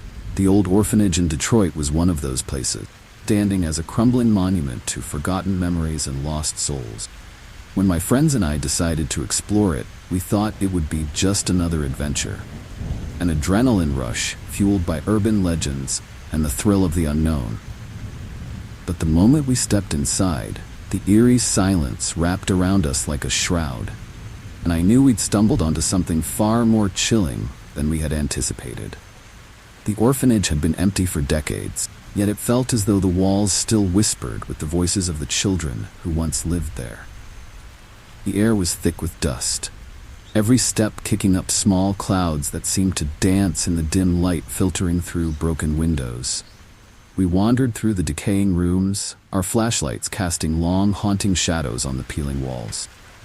It wasn't long before we started hearing the whispers, soft, barely audible, but unmistakably there. They seemed to come from everywhere and nowhere all at once, a disembodied chorus of voices that sent shivers down my spine. In the main hall, we found a series of old photographs, black and white, depicting the children who had once called the orphanage home. They looked happy enough, smiling for the camera, but there was something off about their eyes, something hollow, as if the light in them had already dimmed before the photos were taken. It was then that we noticed the charred edges of the photographs, a stark reminder of the fire that had gutted the orphanage all those years ago. The fire that, according to legend, had claimed the lives of dozens of children, their spirits now trapped within the very walls where they had perished. As we ventured deeper into the orphanage, the atmosphere grew heavier, more oppressive. The whispers became more distinct, more urgent, as if they were trying to communicate something we couldn't quite understand. Then we began to see them, the apparitions. At first, they were just fleeting shadows, darting at the edges of our vision, but soon they became clearer, more defined. Ghostly figures of children, their faces pale and expressionless, their eyes dark and empty. They stood in the doorways, at the ends of hallways, watching us with an intensity that made my blood run cold. One of my friends, Mike, swore he felt a hand grip his shoulder, cold as ice, yet when he turned, there was nothing there.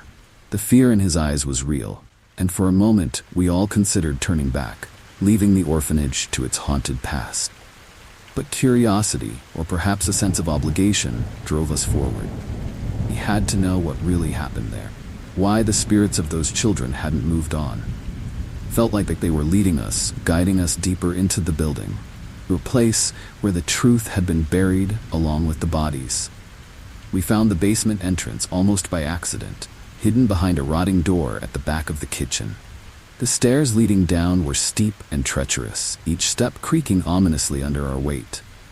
Air grew colder as we descended, the whispers growing louder, more frantic. At the bottom, we found ourselves in a large, open space. The remnants of what appeared to be a playroom scattered around. Broken toys, a few dusty books, all untouched since the day of the fire. But it was the far wall that drew our attention. The one that bore the blackened marks of flames and the faint outlines of something written in soot. As we approached the wall, the apparitions became more solid, surrounding us in a circle, their hollow eyes filled with a sorrow so deep it was almost tangible. And then we saw it, the message scrawled in the soot. Final plea from those who had perished. Help us. It was clear now. The fire hadn't been an accident. It had been a desperate attempt by the headmistress to cover up the horrors that had taken place within those walls. Abuse, neglect, and worse. Children had been trapped, unable to escape the flames, and now their spirits were trapped as well, unable to find peace until the truth was known. In that moment, we knew what we had to do. We gathered what evidence we could find. Old records, forgotten documents, anything that could tell the story of what had happened there. We left the orphanage that night, but the haunting whispers followed us. Chilling reminder of the spirits still bound to that cursed place. We took what we found to the authorities, who reopened the case, and eventually, the truth came to light. The orphanage was finally demolished, the land cleared, and a memorial was built in its place, a tribute to the children who had died there. The whispers stopped after that, and the apparitions were never seen again. But the memory of that night, of the chilling cries for help, still lingers in my mind. The abandoned orphanage may be gone, but the haunting reminder of what happened there will never fade. Sometimes when I walk by the memorial, I can still feel the eyes of those lost children, watching, waiting, thankful that someone finally listened. There's something about the open plains of Kansas that can make you feel small, like you're just a speck in an endless sea of cornfields. But on one particular farm, far removed from any town or road, the isolation wasn't just a matter of geography. It was a haunting presence that clung to the land like dark cloud. The farm had a reputation, whispered about in hushed tones by the locals, who warned of children who disappeared without a trace, their voices heard calling from the fields, never to be seen again. My family moved there when I was 10, not knowing the stories, or perhaps choosing not to believe them. The farm was a sprawling expanse of land, dotted with rusting machinery, and a weathered old barn that seemed to lean under the weight of years gone by. But the cornfields were what really defined the place. Dense and endless, stretching out in every direction like a green ocean. It didn't take long before I started hearing the voices. Soft at first, almost like a trick of the wind, but then more distinct, more insistent. The first time I heard them, I was out in the fields with my younger brother Jake. We were playing a game, weaving in and out of the tall stalks, when we both stopped dead in our tracks. There it was, a voice, faint but unmistakable, calling our names from somewhere deep within the corn. We called out, thinking it might be one of the neighboring kids, but there was no answer, just an eerie silence that settled over us like a blanket. We didn't speak of it when we got back to the house. The fear in Jake's eyes told me he'd heard it too. As the days went by, the voices became a regular occurrence, especially at dusk, when the sun dipped low and the shadows stretched long across the land. They weren't always calling our names. Sometimes they were just murmurs, snippets of conversation, or the sound of children laughing carried on the wind. My parents brushed it off as imagination, a byproduct of too much time spent alone on the farm, but Jake and I knew better. There was something in those fields, something that didn't belong to this world. One evening, just as the sun was setting, Jake went missing. We had been playing near the barn when he suddenly bolted into the cornfields, as if drawn by some invisible force. I chased after him, shouting his name, but he was already gone, swallowed up by the towering stalks. The voices grew louder as I ran, now a cacophony of cries and whispers that seemed to surround me, pulling me deeper into the maze. I searched for what felt like hours, the panic rising in my chest, but there was no sign of Jake, no trace of where he had gone. The search for Jake lasted days, but in the end, he was never found. The The locals came out to help, combing through the fields, but it was as if he had vanished into thin air. My parents were devastated, and the farm, once a place of new beginnings, became a site of sorrow and despair.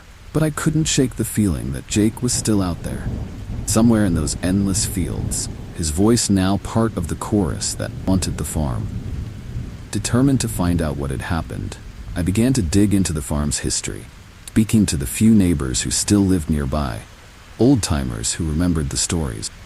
What I learned was more chilling than I could have imagined. The farm had once been home to a man named Ezekiel, a recluse who lived alone after the death of his wife and child. Grief-stricken and mad with sorrow, he had turned to dark rituals, trying to summon their spirits back from the dead.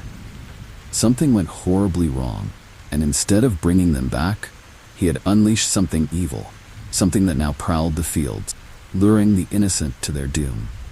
The well in the center of the farm, long since dried up and forgotten, was the key.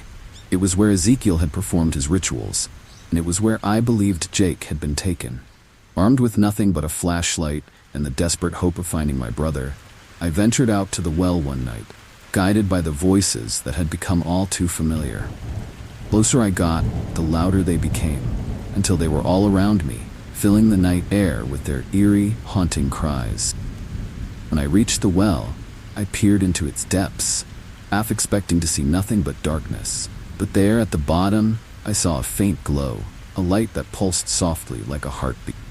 I knew then that this was where Jake was, where all the lost souls had been taken, trapped by the curse that Ezekiel had unleashed. But how to free them?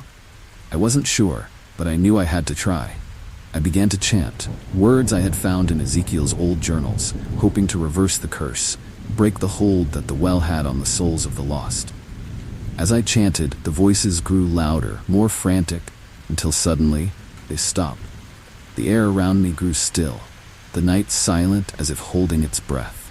Then, from the well, a rush of wind erupted, knocking me back, and in that moment, I knew the curse had been broken. The light from the well faded, and as I stood, I heard a voice, Jake's voice, calling my name. But it wasn't coming from the well, it was coming from the cornfields where the first light of dawn was breaking. I ran to the fields, and there, standing at the edge, was Jake, alive and well, as if nothing had happened. He had no memory of where he had been, no recollection of the voices or the well. But I knew that the farm was no longer a place of danger. The curse had been lifted, and the lost souls were finally at peace. We left the farm shortly after, moving to a new town far away from the cornfields of Kansas. The memory of that place, of the haunting voices and the eerie well, has never left me. In every small town, there's that one house, the one everyone whispers about, one that parents warn their children to stay away from. In our village in Massachusetts, that house was known as the witch's house. It sat at the end of a long, winding road, surrounded by gnarled trees that seemed to reach out with twisted fingers. The house itself was a dilapidated old thing, its windows dark and empty, its roof sagging under the weight of years. But what really gave it its chilling reputation was the story of the witch who had once lived there, a story that was passed down through generations like a haunting lullaby. We'd all heard the tales growing up, how the witch had been wronged by the villagers, accused of crimes she didn't commit, and how she had cursed the town with her dying breath. Some said she was burned at the stake, others that she vanished into thin air, leaving only her curse behind. But one thing everyone agreed on was that her spirit still lingered in that house, waiting for the day when she could take her revenge. Naturally, this made the witch's house the ultimate dare for any kid brave enough, or foolish enough, enter. I was one of those foolish kids. It started as a simple dare, challenge from my friends to spend the night in the witch's house. We were a tight-knit group, always looking for the next thrill, and this seemed like the ultimate test of our courage. So one autumn evening, just as the last rays of sunlight faded from the sky, we made our way to the house, armed with nothing but flashlights and bravado. The air grew colder as we approached, a biting chill that seemed to seep into our bones, but none of us wanted to back down. The inside of the house was worse than we imagined. Dust coated every surface, and the smell of mildew hung heavy in the air. Floorboards creaked with every step, and the walls were lined with old, faded wallpaper. It seemed to peel away in strips, revealing dark, twisted shapes beneath. We settled into what must have once been the living room, our flashlights casting eerie, flickering shadows on the walls. That's when the strange things began to happen. It started with the sound of footsteps, soft, almost imperceptible, but unmistakable. We all heard it, but none of us wanted to admit it. Then, the temperature in the room dropped suddenly, our breath visible in the frigid air. One of my friends, Tommy, swore he saw something move in the corner of the room, a shadow that wasn't ours. But when we pointed our flashlights at it, there was nothing there. Just the empty, decaying walls staring back at us. It was unsettling, but we tried to laugh it off, convincing ourselves it was just our imaginations running wild. As the night wore on, the strange occurrences grew more frequent. Doors creaked open and shut on their own. The sound of faint whispering filled the air, and our flashlights began to flicker, as if the batteries were dying all at once. But the most terrifying moment came just after midnight. We were sitting in a circle, telling ghost stories to keep our minds off the house, when the room around us seemed to blur, like the air was warping. And then, without warning, everything went dark. When the lights came back on, if you could call the dim, eerie glow that surrounded us light, we found ourselves in a different room, one that wasn't part of the house we had entered. The walls were lined with strange symbols, and the air was thick with the smell of burning herbs. We were no longer alone. Standing in the center of the room was a woman, her back to us, her long dark hair cascading down her back. She turned slowly, her face hidden in shadow, and though I couldn't see her eyes, I could feel them. Bold, piercing, filled with a hatred that seemed to burn through the darkness. We were trapped. No matter how hard we tried to move, our bodies wouldn't respond, as if we were frozen in place. The woman began to speak, her voice low and venomous, telling us of the wrongs done to her, the curse she had placed on the village, how we would never leave the house. It was then that I realized we had walked right into a trap, a time loop that had been set by the witch herself, a way to exact her revenge on the descendants of those who had wronged her. The only way out, I realized, was to break the loop, to somehow undo the curse that had been cast so many years ago. How? We were just kids, trapped in a nightmare we didn't understand. And then, in a moment of clarity, I remembered something I had read about breaking curses. It required a sacrifice, a willing offering to appease the spirit. With a shaking voice, I offered myself, hoping it would be enough, free my friends. The witch paused, her eyes narrowing, and for a moment, I thought she might accept. But then, she laughed, a chilling, echoing sound that seemed to fill the room with dread. But just as all seemed lost, the room began to warp again, the symbols on the walls glowing with an eerie light. The witch's laughter turned to a scream, and we were thrown out of the room, back into the decaying house where we had started. The sun was rising outside, the first light of dawn piercing through the dirty windows. The witch was gone, curse broken, not by my sacrifice, but by our sheer will to survive. We ran from that house, never looking back, and none of us ever spoke of what happened there again. The witch's house still stands at the end of that lonely road, a haunting reminder of the curse that once held it in its grip. Some say the witch's spirit is gone, banished forever, but others believe she's still there, waiting for the next group of kids foolish enough to challenge her. I don't know what to believe, but I do know this: I'll never set foot in that house again. Memories of that night, of the eerie presence and the chilling laughter, are enough to keep me far away. And if you ever find yourself near that house, take my advice: don't go in. Some things are better left undisturbed.